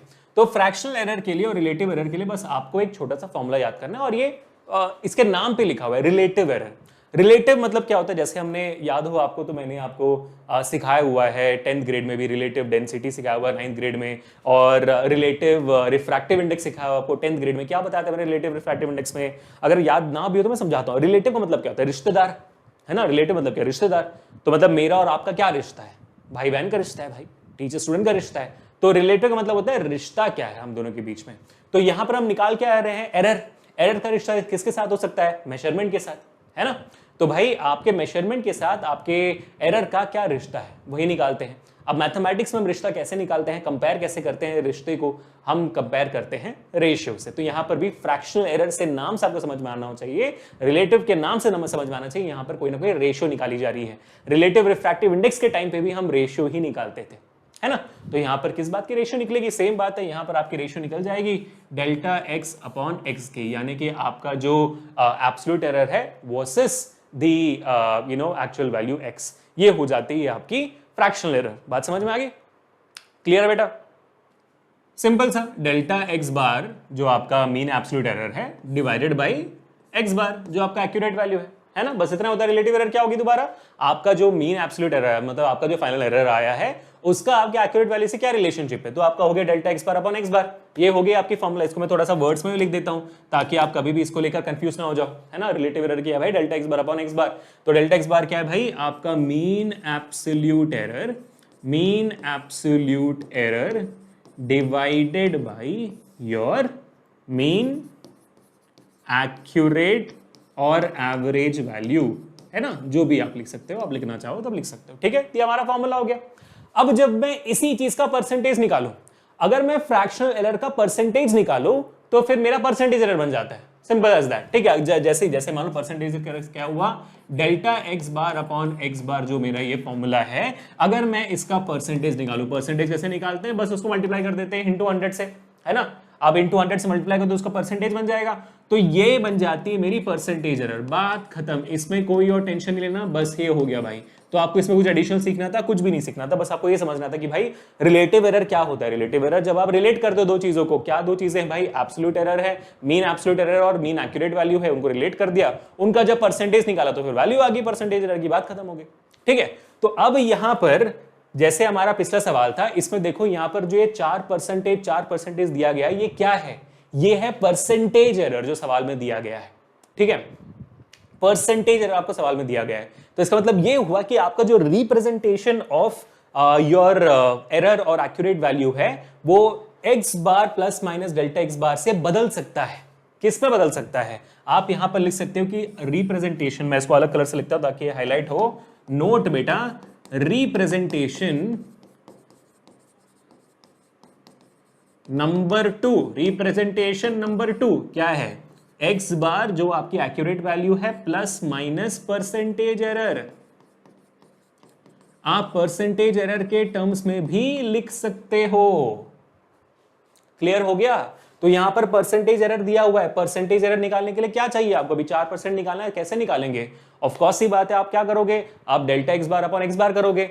आपने एक्स बार निकाल दे तो हमें क्या निकालना है? डेल्टा एक्स बार निकालना है, यानी कि आपको यहां पर भी मीन एब्सोल्यूट एरर तो निकालना पड़ेगा ही पड़ेगा। चलो निकालते हैं। तो डेल्टा एक्स निकालते हैं पहले। डेल्टा एक्स क्या होता है? X bar minus x. आप सबट्रैक्ट करो अभी। 2.62 माइनस 2.63 क्या होगा? माइनस 0.01 प्लस नहीं भाई, यहां पे प्लस नहीं, यहां पे तो कॉमा लगेगा, है ना। अब दूसरा 2.62 माइनस 2.56, तो ये बड़ा वैल्यू है तो 2. तो यानी कि 0.06। नेक्स्ट 2.62 माइनस 2.42, तो कितनी हो जाएगी यहां पर? 0.20। और यहां पर 2.62 माइनस 2.71, तो ऑफकोर्स यहां पर बात हो जाएगी माइनस 0.09 की। सबट्रैक्ट कर पा रहे हो ना मेरे साथ? तो 2.62 माइनस 2.8, तो आपका हो जाएगा माइनस 0.18, है ना। 18 ना भाई, 18 हो जाएगा तो 2.8 हो जाएगा ना बराबर, ठीक है। तो ये हमने निकाल दिया आपका एब्सोल्यूट एरर्स। अब हम क्या निकालेंगे? अब हम निकालेंगे delta x bar. Delta x bar माने कि आपका sum of all the absolute errors mod divided by the number of errors. तो सबको एडिशन में लेना है, तो 0.01 plus 0.06 plus 0.20 plus 0.09 plus 0.18 divided by कितने वैल्यूज है? 5 वैल्यूज है। निकालो अभी भाई डेल्टा एक्स बार कितना आता है? डेल्टा एक्स बार कितना आता है? तो मेरे आता है यहाँ पर, सबको ऐड कर दूंगा तो वही 8 प्लस 9 17, 17 और 6 आपका 23 24, ठीक है। 2 कैरी हुआ। अब 2 1 3, 3 और 2 5 5, ठीक है। 5 हो गया। पॉइंट 0 सब जगह 0, ठीक है। तो 0.54 डिवाइडेड बाई 5 क्या वैल्यू आ जाएगी? तो 0.1 और 4 हो गया तो फिर 0 लगेगा।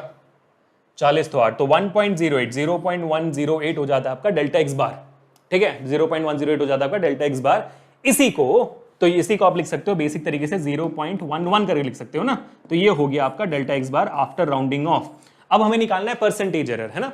तो परसेंटेज एरर का फॉर्मूला क्या होता है? परसेंटेज एरर का फॉर्मूला होता है delta x bar divided by x bar into 100, ठीक है।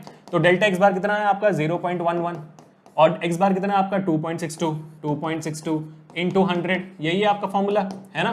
तो अभी आप करिए, डिवाइड करिए, सब्ट्रैक्ट करिए, देखिए क्या होता है यहाँ पर। तो यहाँ पर अगर मैं 0.11/2.62 करता हूँ तो बेसिकली मैं यहाँ पर डेसिमल्स निकाल सकता हूँ, तो 11/262 हो जाता है, 11/262। अच्छा अच्छा, ट्राई करते हैं करने की, है ना। ठीक है भाई, तो पॉइंट लगाऊं तो 0 आ जाएगा, उससे कुछ नहीं होगा, फिर एक और 0 लगाना पड़ेगा मुझे,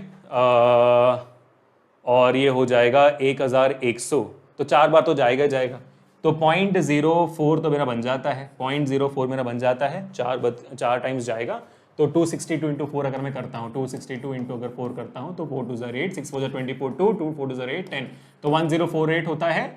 बचा कितना आपका, बचा कितना यहाँ पर, 52 बच जाता है, 1100 से 52 बच गया तो 520 ना, तो एक ही बार जाएगा, तो 0.041 इंटू 100 होता है, बेसिकली आपका बन जाता है 4.1%, या तो आप इसको राउंड ऑफ करके 4% पे लिख सकते हो, बराबर। तो अभी आपका फाइनल वैल्यू क्या आएगा, आपका फाइनल वैल्यू हो जाता है एरर्स के साथ x बार प्लस माइनस परसेंटेज एरर, क्या वैल्यू आ गई x बार आपकी है 2.62 प्लस माइनस 4%, बराबर ही आंसर। कौन सा ऑप्शन है, ऑप्शन यही है जो हमने चूज किया था, ठीक है, परफेक्ट है, सही है, समझ में आ गया। चलो ठीक है, तो अभी बेसिकली हमने इस पूरे टॉपिक का एक मेजॉरिटी पार्ट कंप्लीट कर दिया है। इसके बाद बहुत सिंपल क्वेश्चंस भी हैं जो हम करेंगे भी साथ में, और साथ ही साथ एक और टॉपिक है जो है प्रोपोगेशन ऑफ एरर, वो मेरे ख्याल से इसके बाद ही है, नहीं पहले प्रैक्टिस कर लेते हैं। ये हमारा नीट का पीवाईक्यूज है, पिछले 20 साल में से मैंने बहुत सारे क्वेश्चंस उठाए हैं यहाँ पर, मोस्टली सारे सवाल उठाए हैं, सिमिलर टाइप के सवाल आपको नीट में आते भी हैं, आपको इसके बाहर देखने की जरूरत नहीं पड़ेगी ज्यादातर, ठीक है। आप देख लो यहाँ पर, ये मैं नहीं बोल रहा कि भाई जेई में भी ऐसे आते हैं, नहीं, जेई में ऐसा नहीं है, जेई में थोड़ा और हाई लेवल का सवाल आता है, नीट में ऐसा नहीं है, नीट में इस लेवल तक आप देख लो काफी है, ठीक है। So the errors in the measurement which arise due to unpredictable fluctuations in temperature and voltage supply, ठीक है, क्या बोलते हैं इसको भाई, unpredictable fluctuations in temperature and voltage supply. अच्छा, इन एरर्स को हम क्या कहते हैं भाई, पर्सनल एरर तो नहीं होगा क्योंकि ये आपके कारण तो नहीं हो रहा, लीस्ट काउंट एरर नहीं होगा क्योंकि वो तो फिर इंस्ट्रूमेंटल एरर होता है, इंस्ट्रूमेंट का एरर होगा तो लीस्ट काउंट एरर तो नहीं होगा, इंस्ट्रूमेंट एरर तो हो नहीं सकता अगेन, क्योंकि यहाँ पर आपके इंस्ट्रूमेंट की वजह से नहीं हो रहा, जिस इंस्ट्रूमेंट से आप मेजर कर रहे हो तो कुछ कर रहे हो, बच क्या जाता है यहाँ पर, रैंडम एरर बच जाता है, तो ये सारे रैंडम एरर्स हैं। Unpredictable fluctuations in temperature and voltage supply, भाई अनप्रेडिक्टेबल है ना, कॉज पता ही नहीं है कब होगा, रीजन पता ही नहीं है, तो भाई ये रैंडम एरर्स हो जाते हैं। बढ़िया, तो फिर अभी आगे बढ़ते हैं हमारे सेकंड सवाल पे। सेकंड सवाल आया हुआ है इंटरेस्टिंग, क्या है, मेटल वायर, 2023 का सवाल है। अच्छा, ये 2023 का था और ये भी मेरे ख्याल से 2023 का सवाल था, यानी कि पिछले साल ये सवाल आया हुआ बेटा, ठीक है, 2023 का सवाल है ये, और ये भी 2023 का है। आपको लग रहा है कि सर अभिषेक सर आप कहां से सवाल उठा रहे हो, हमारा नीट पीवाईक्यू का किताब है पूरा पिछले 20 साल का, जिसका लिंक डिस्क्रिप्शन में, 800 रुपए में फिजिक्स केमिस्ट्री बायो सब मिल जाता है, 900 रुपए का अभिषेक सर कूपन कोड लग जाता है अपने आप, AK प्रो लगा होगा, नहीं लगा होगा तब लगा देना AK प्रो, आप ले जाना फिर किताब 800 रुपए में, है ना, सारे के सारे सब्जेक्ट्स आपको सिर्फ 800 रुपए मिल जा रहे हैं पिछले 20 साल के, with answer keys and detailed solution with all the concepts, तो ले जाना, ठीक है। तो वहां से मैं बहुत सवाल कराता हूं। चलो यहाँ पर क्या है भाई, अ मेटल वायर हैज मास इतना, ठीक है, मास आपको दे दिया बेटा, रेडियम, रेडियस होगा, रेडियम क्या होता है, मेटल वायर ऑफ मास इतना, रेडियस इतना, लेंथ इतना, the maximum possible percentage error in the measurement of density will nearly be, oh अच्छा, तो आपको रेडियस और लेंथ दे दिया है, आपको मास दे दिया और आपको डेंसिटी पूछ रहा है। अब डेंसिटी का फॉर्मूला क्या होता है, हम जानते हैं भाई, डेंसिटी आपकी होती है मास अपॉन वॉल्यूम, ठीक है, ये आपका फॉर्मूला होता है सर, लेकिन अभी तक तो हमने फॉर्मूला के थ्रू करना सीखा नहीं कि फॉर्मूला में कैसे अप्लाई होता है, यानी कि एरर्स को ऐड, सब्ट्रैक्ट, मल्टीप्लाई, डिवाइड कैसे करते सीखा नहीं हमने अभी तक, है ना, तो पहले वो सीखना पड़ेगा, and that is where we get into the concept of propagation of errors बेटा, ठीक है।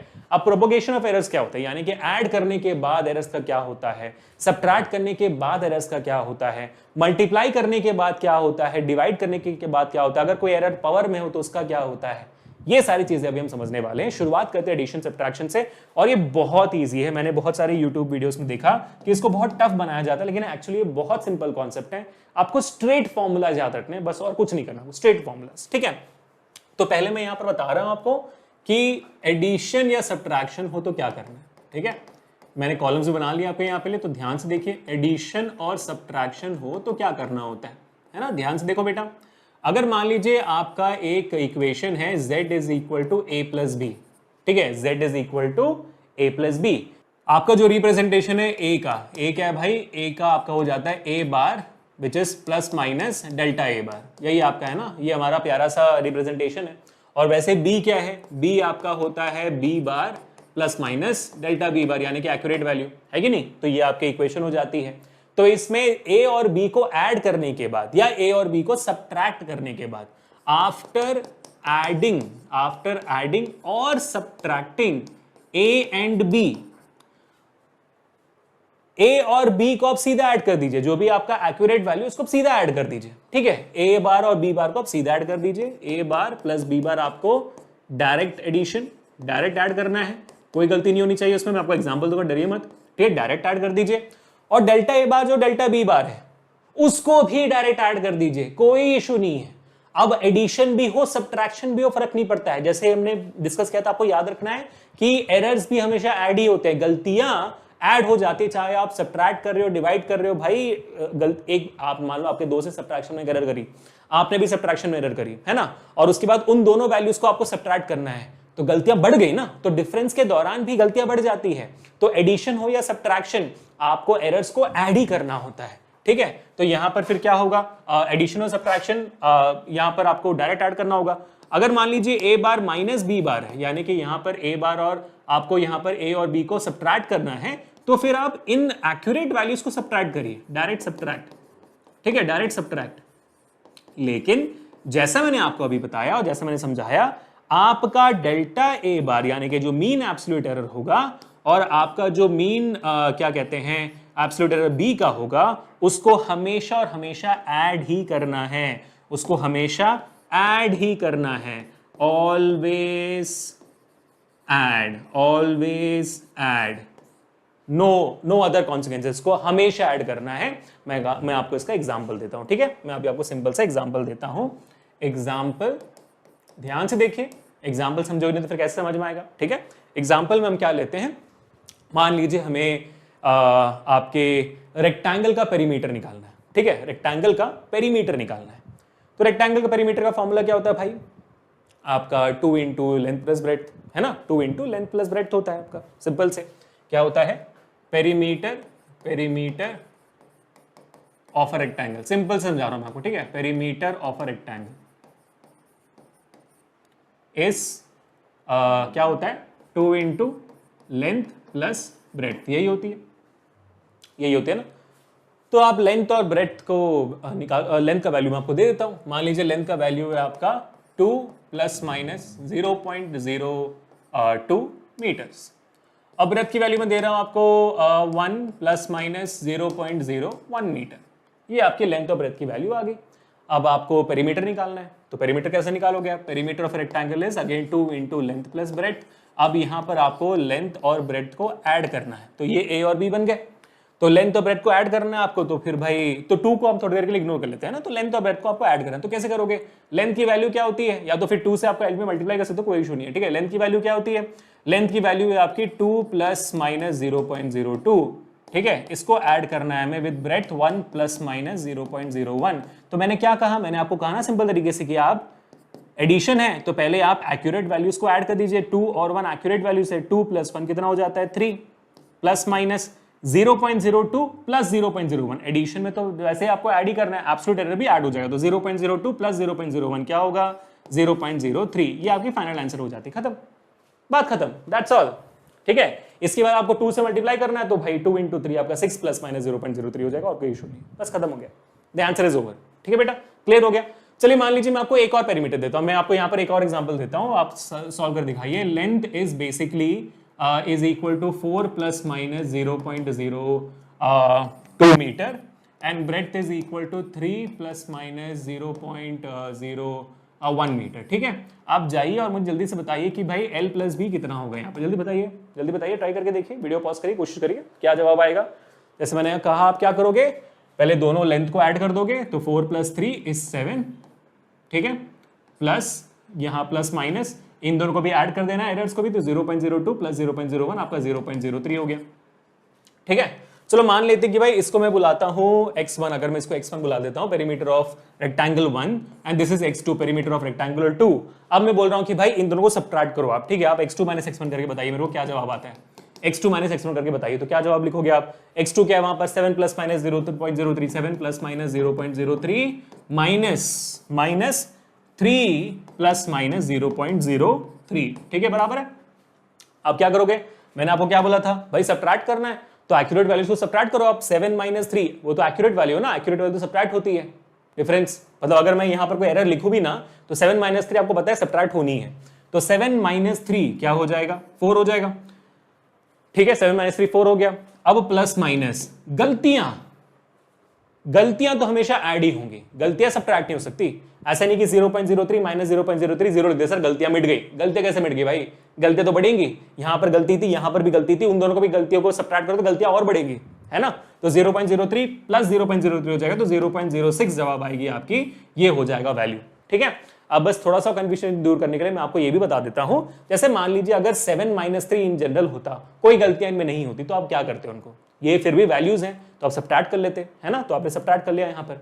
वैसे ही जब उनके साथ एरर्स भी हो तब भी आप जो ऑपरेशन है वो करोगे, सब्ट्रैक्शन करोगे, एडिशन करोगे, तो एक्यूरेट वैल्यूज में वैसे का वैसे ही होना है।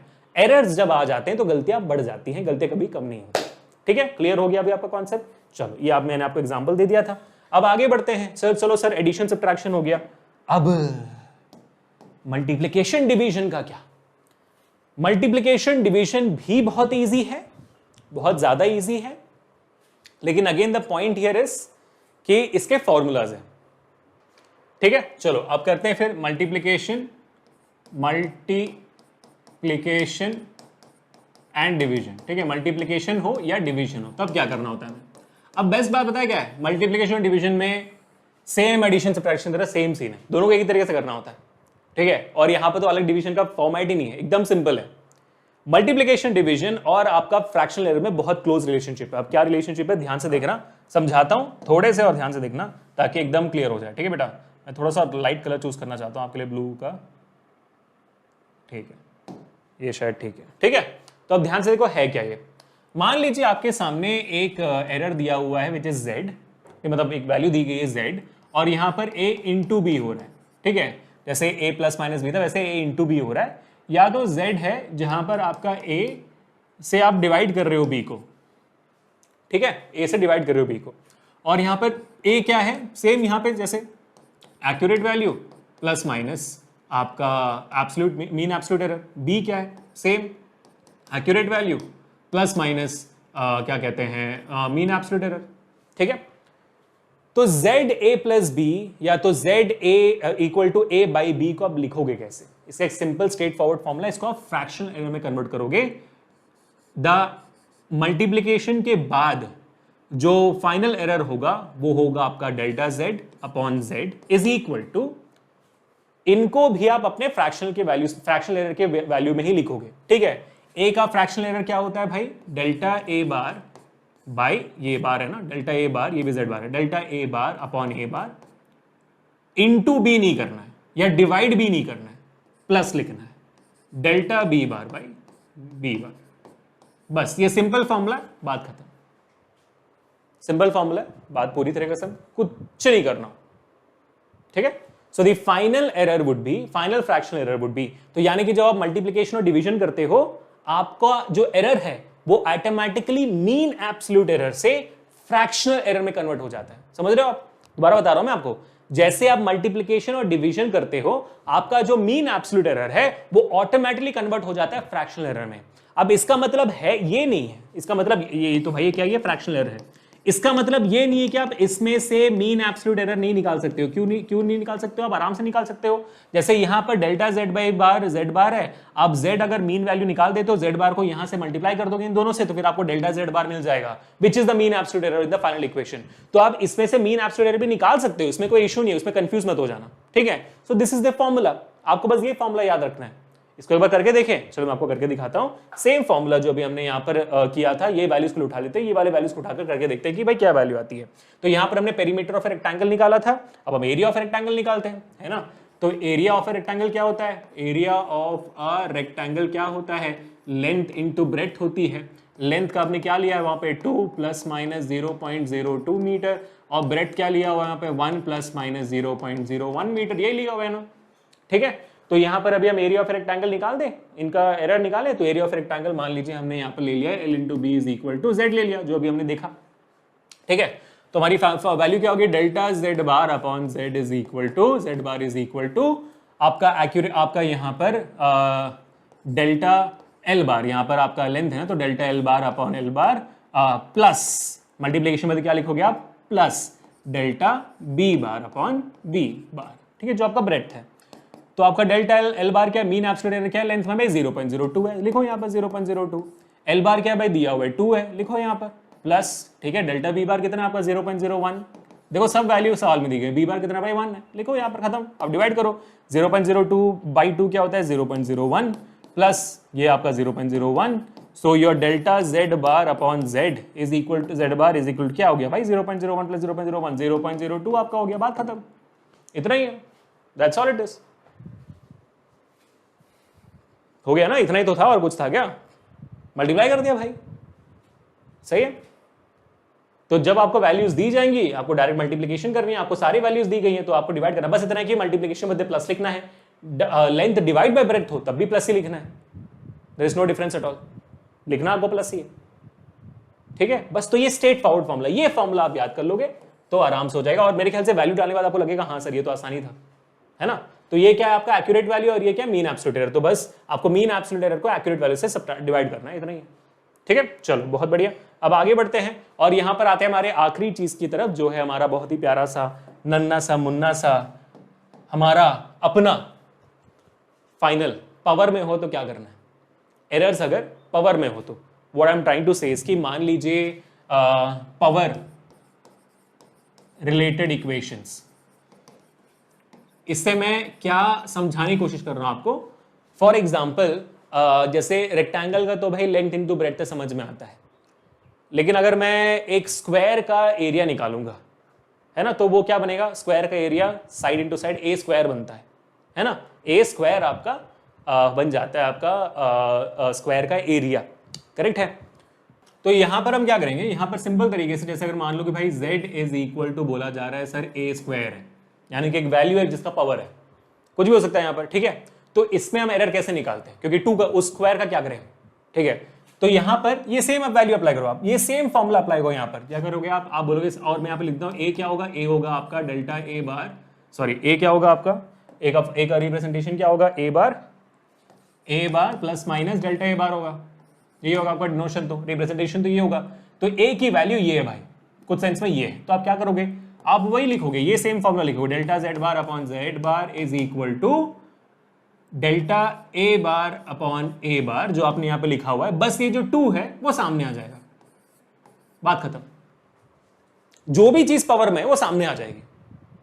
जैसे आपने मेरे ख्याल से डिफरेंशिएशन में किया होगा, what is the differentiation of 2x square, यानी कि भाई what is the differentiation of x power n, आप लिखोगे n x to the power n plus 1, ये होता है ना डिफरेंशिएशन। तो आप जो पावर में उसको सामने लाते हो, वैसे यहां पर भी जो भी चीज पावर में होगी उसको आप सामने ला दोगे, ऊपर कुछ करने की भी जरूरत नहीं है, 2 - 1 2 + 1 कुछ मत करना, सीधा सामने आ जाएगी। बात समझ में क्लियर है। ठीक है, और एग्जांपल लेते हैं अभी हम, जैसे फॉर एग्जांपल आपका एरिया का formula, area of a circle का फॉर्मूला क्या है, पाई आर स्क्वायर है ना। तो इसमें अभी एग्जांपल यहां पे कर लेते हैं, अलग से कर लेते हैं। ठीक है, चलो आ जाओ यहाँ पर।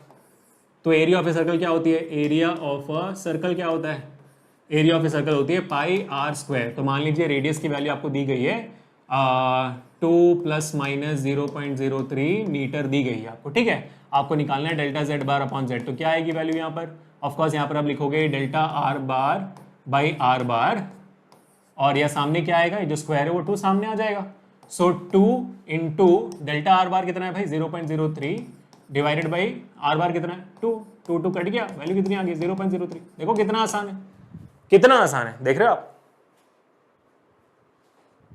पाई तो लेने की भी जरूरत नहीं है ना, पाई तो आपका कांस्टेंट है, उसको लेने की भी जरूरत नहीं है, एरर निकालने के लिए पाई तो कांस्टेंट की वैल्यू है, उसको लेने की भी जरूरत नहीं है, बात खत्म हो गई, चिंता खत्म आपकी, बढ़िया एकदम। स्पीयर होगा तो 4/3 पाई आर क्यूब लोगे, एरिया ऑफ मतलब curve surface area, total surface area जो भी आपका है ऑफ अ स्पीयर, तो आप क्या लिखोगे यहाँ पर, आप सॉरी 4/3 पाई क्यूब वॉल्यूम है ना, स्पीयर नहीं है, माई मिस्टेक यहाँ पे लेता हूँ वॉल्यूम ऑफ ए स्पीयर, क्या लोगे आप, लोगे 4/3 पाई आर क्यूब। ठीक है, और आर की वैल्यू मान लीजिए यहाँ पर हमने 5 ± 0.02 ले लिया मीटर। ठीक है, अब आप क्या करोगे, delta Z bar by Z is equal to 4/3 pi वगैरह लेने की जरूरत ही नहीं, क्योंकि आपको एरर निकालना है, एरर सिर्फ आर में, पाई और 4/3 में नहीं है एरर। तो आप क्या करोगे, यहाँ पर एरर में 3 सामने आ जाएगी और ये फिर same formula delta R by R bar. तो यहाँ पर is equal to 3 into delta R by R क्या है भाई, ये 0.02 डिवाइडेड बाई 5। ठीक है, जो आपकी वैल्यू आएगी वो आएगी। इजी हो गया। ठीक है, तो ये आपका प्रोपोगेशन ऑफ एरर। एक बार मैं दोबारा आपको समझा देता हूं जल्दी से।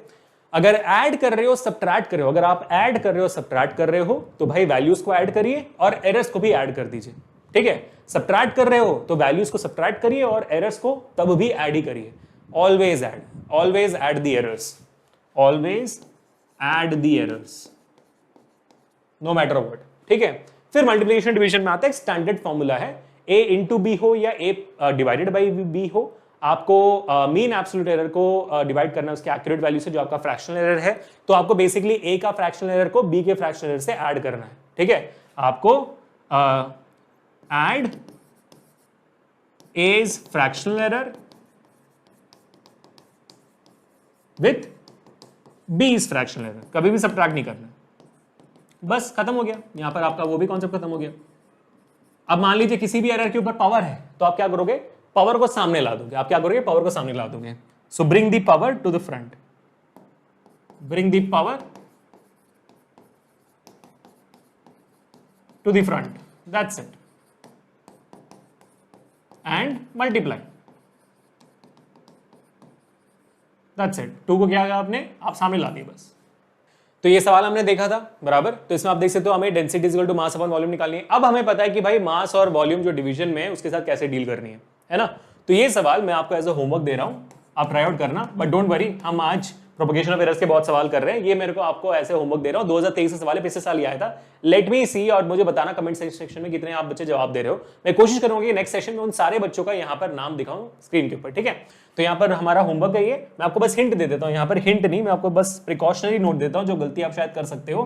देखना भाई, ये जो वैल्यू है ये सेंटीमीटर में है और ये जो वैल्यू है मिलीमीटर में है। देख लेना थोड़ा सा देख लेना, गलती मत कर लेना इस बारे में।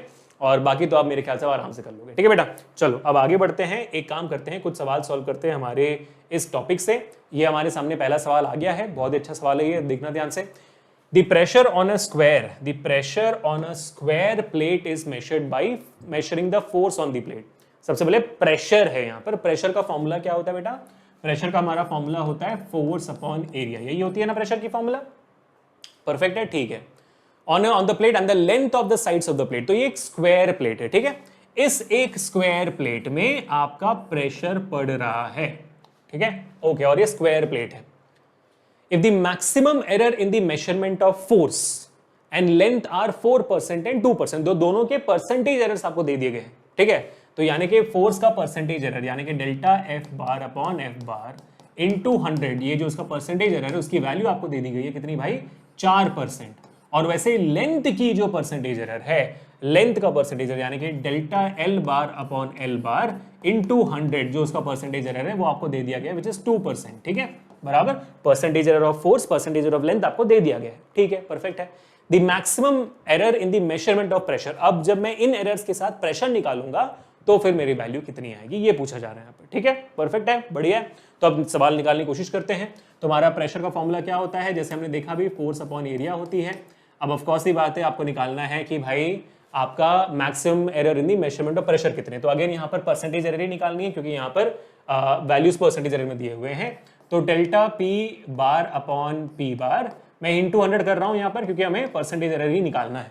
ठीक है, तो हमें फ्रैक्शनल एरर में कन्वर्ट करना है ना, इसे फ्रैक्शनल एरर्स में कन्वर्ट करना है मल्टीप्लिकेशन डिवीजन में। तो हम बस इंटू 100 कर ले तो परसेंटेज एरर बन जाएगा वो। तो ये क्या हो जाएगी, delta F bar upon F bar into 100, percentage error again plus हो जाएगा delta a bar upon a bar into 100। ठीक है, नाउ प्लीज ध्यान दीजिएगा आप, यहां पर जो है आपका delta a bar by a बार दिया हुआ है वो एरिया है, यहां पर लेंथ है।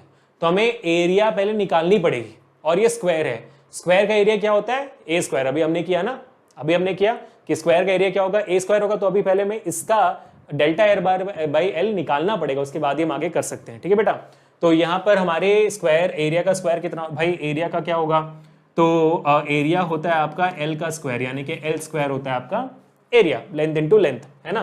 तो यहाँ पर delta a bar by a बार कितनी होगी, यहाँ पर हो जाएगा 2 delta L bar upon L बार, ये होगा ना, 2 सामने आ जाएगा, delta L bar by l बार हो जाएगा।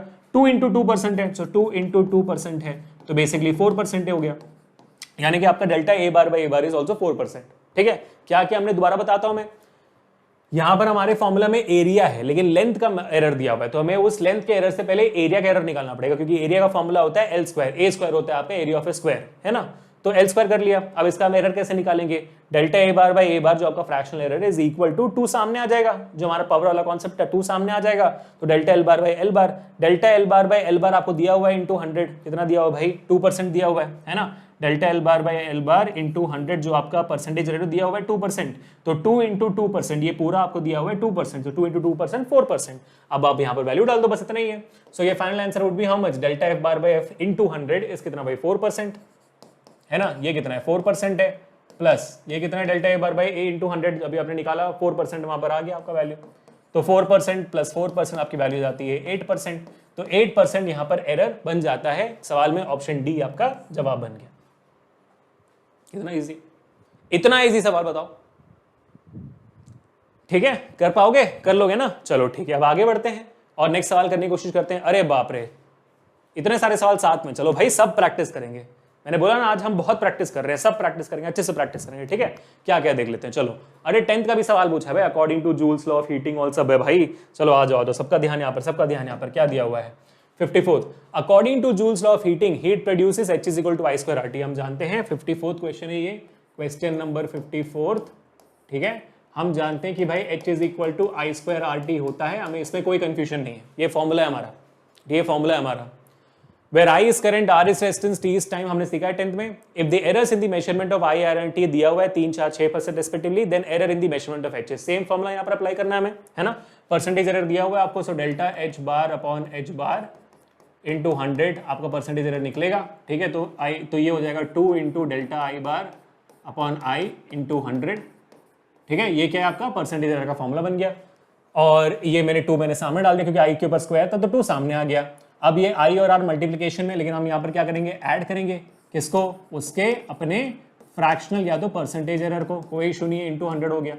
अब प्लस टाइम भी मल्टीप्लिकेशन में, तो वो भी फिर उसका परसेंटेज एरर भी आपका मल्टीप्लाई हो जाएगा, ऐड हो जाएगा, ठीक है। तो आप देख लेना यहाँ पर, पहले हमने फ्रैक्शनल सीखा था, फ्रैक्शनल में आप 100 डाल दे तो परसेंटेज एरर अपने आप बन जाता है, तो कोई भी सवाल में कंफ्यूज नहीं कर सकता, ठीक है। तो यहाँ पर वैल्यू कितनी आ जाएगी, 2 इंटू ये डेल्टा आई बार कितना है भाई, परसेंटेज एरर ऑफ आई कितना दिया हुआ है, 3%, परसेंटेज एरर ऑफ रेजिस्टेंस कितना है 4%, परसेंटेज ऑफ टाइम 6%, सो 3, 4 और 6, 2 इंटू 3 प्लस 4% प्लस 6%, क्या वैल्यू आ जाती है बेटा, यहाँ पर जाती है 6% प्लस 4% प्लस 6%, बेसिकली आपका जवाब हो गया 16% का ग्रोथ आ जाएगा ब्रो, ऑप्शन बी बन गया, अपने जवाब आ गया, प्लस माइनस 16% हो जाएगा आपका एरर, जवाब खत्म। कितना इजी लग रहा है ना, बस यही सवाल है जो आपके नीट में आ रहे हैं, बार बार बार बार बार बार हमें करते रहनी है, ठीक है। अब 55th क्वेश्चन देख लो, ये भी बहुत इंटरेस्टिंग है, क्वेश्चन नंबर 55, देखते हैं कि क्या दिया हुआ है, ठीक है। सबका ध्यान यहाँ पर, सबका ध्यान यहाँ पर, प्रैक्टिस करते रहो, मेरे साथ सॉल्व करते रहो, प्रैक्टिस करते रहो, एक पैटर्न समझो, पैटर्न क्या है उस पैटर्न को फॉलो करते रहो। A physical quantity P is given by P is equal to A cube B per 1/2 divided by C per minus 4 D per 3/2, ठीक है। क्वेश्चन दिया हुआ है, the quantity which brings in the maximum percentage error in PS, सबसे ज्यादा percentage error कौन सा यहाँ पर quantity A B C D में लाएगा। ऑफ कोर्स ही बात है, फॉर्मूला लिख दो यहाँ पर, ठीक है। P क्या है भाई, P का फॉर्मूला देखो, ध्यान से लिखो, A cube B per 1/2, A cube B power 1/2 divided by, उसके आगे क्या लिखा हुआ है, C power -4 D power 3/2, C power -4 D power 3/2 लिख दिया। अब यहीं पे देखकर आप गैस मारने का, अगर मैं बोलूंगा आपको गैस करो कि भाई कौन सी क्वांटिटी A B C या D सबसे ज्यादा एरर्स परसेंटेज एरर कौन सा लेकर आएगा। आपको पता है कि जो भी चीज पावर में होती है सामने आती है फिर मल्टीप्लाई हो जाती है ना। तो सबसे ज्यादा पावर यहाँ पर किसकी है, C पर -4, वो ऊपर जाएगा तो C पर +4 बन जाएगा, तो वो 4 सामने आ जाएगी, तो C भाई C से जो मल्टीप्लाई हो जाएगा 4 इंटू समथिंग हो जाएगा। तो जाहिर सी बात है यहां पर फिर आपका C होना चाहिए which brings in the maximum percentage error, है ना। अगर मैं इसको लिखूंगा delta P bar by P करके लिखूंगा तो हमारी वैल्यू क्या आएगी, ये 3 सामने जाएगी तो delta A bar by A बार बना, प्लस ये 1/2 सामने आएगा तो 1/2 delta B bar by B बना, परफेक्ट। प्लस डिवीजन में तब भी हम प्लस करेंगे, है ना। तो ये और ये 4 सामने आएगी, एरर हमेशा ऐड होते हैं तो -4 को कंसिडर नहीं करना, +4 ही लेना है ना। तो 4 times of delta c bar upon c bar, ठीक है। और ये डी 3/2 प्लस 3/2 सामने आ गया, delta d bar by D, ठीक है। कुछ भी हो आपके एरर्स को हमें ऐड ही करते जानी है, सब्ट्रैक्ट कभी नहीं करनी है एरर को, है ना। तो माइनस में हो, नेगेटिव में हो, पॉजिटिव में फर्क नहीं पड़ता हमें।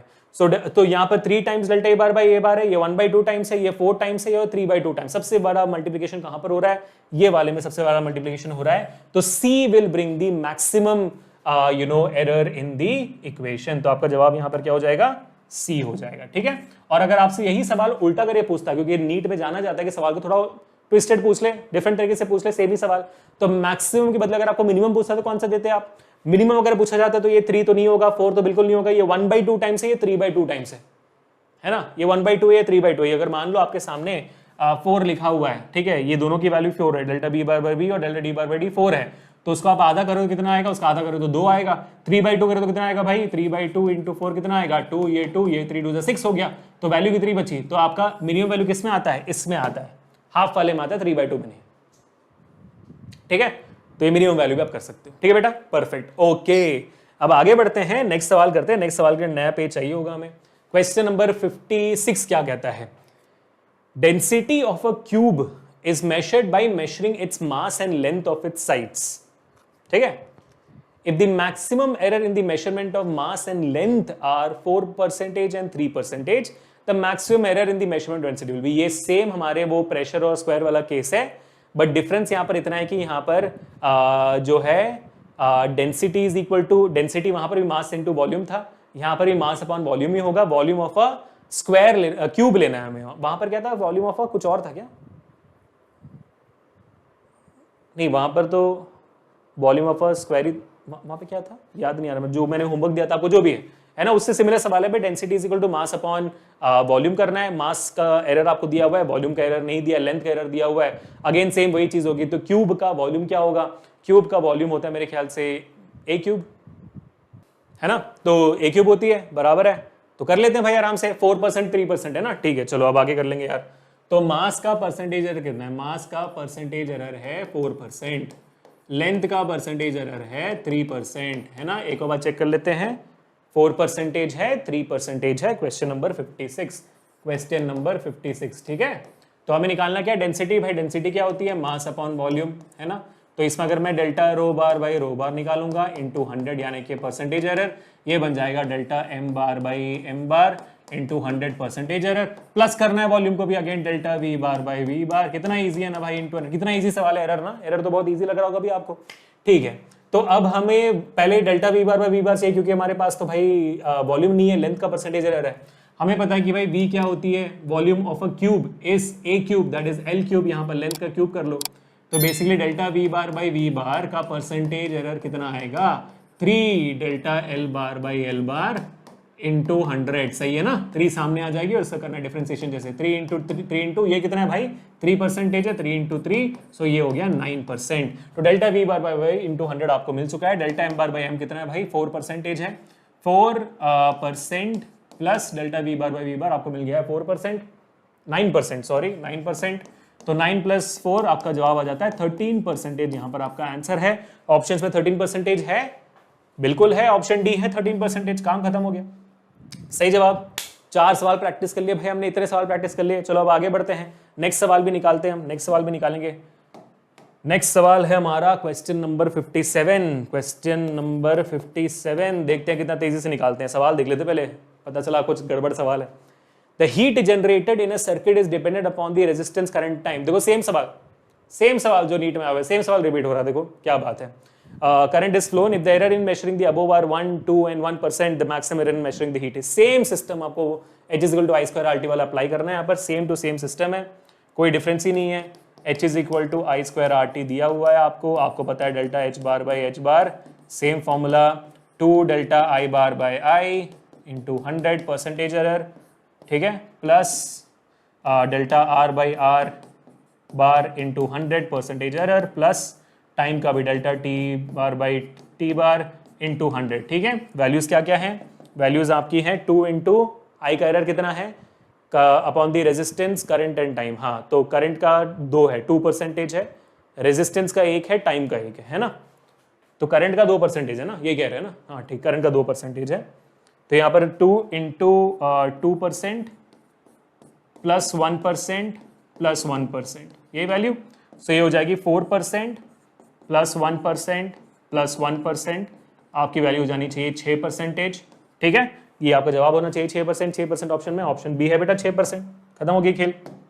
ऑप्शन बी 6% है ना। मैं एक और बात देख लेता हूँ कि वैल्यूज में सही ली कि नहीं। Heat generated in circuit is dependent upon the resistance, current and time for which the current is flown. If the error in measuring the above are 1% is resistance, 2% is current, 1% is time respectively। यहाँ बराबर लिया हमने the maximum error। ठीक है बेटा, practice हो गई। ठीक है, बढ़िया। तो आज हमने बहुत वक्त लिया यार, we have taken a good amount of time to understand analysis, और हमने डिटेल में पूरा कर लिया है। मतलब सारे फॉर्मूला सब कुछ, बहुत सारी प्रैक्टिस आज कर ली है। मुझे लगता नहीं कि आपको इस वीडियो के अलावा कोई भी और वीडियो की जरूरत पड़ेगी, बट अच्छी लगी हो तो बेटा प्लीज लाइक करना, शेयर करना, सब्सक्राइब करना चैनल को, और होमवर्क का जवाब मुझे जरूर बताना कमेंट सेक्शन में। कोशिश करूंगी नेक्स्ट सेशन में उन बच्चों का नाम मैं स्क्रीन पे दिखा। ठीक है, और thank you so much for watching this video. बहुत बहुत शुक्रिया आपका। सारे लिंक्स डिस्क्रिप्शन में हैं, आप देख सकते हो सारे नोट्स के, हमारे दृष्टि नीट के, हमारे टेलीग्राम के, सारी प्लेलिस्ट के, सब कुछ हमारे डिस्क्रिप्शन में। पूरी मेहनत में करते जा रहा हूँ 11th और 12th दोनों के लिए। अगर अच्छा लग रहा है तो शेयर करते जाइए।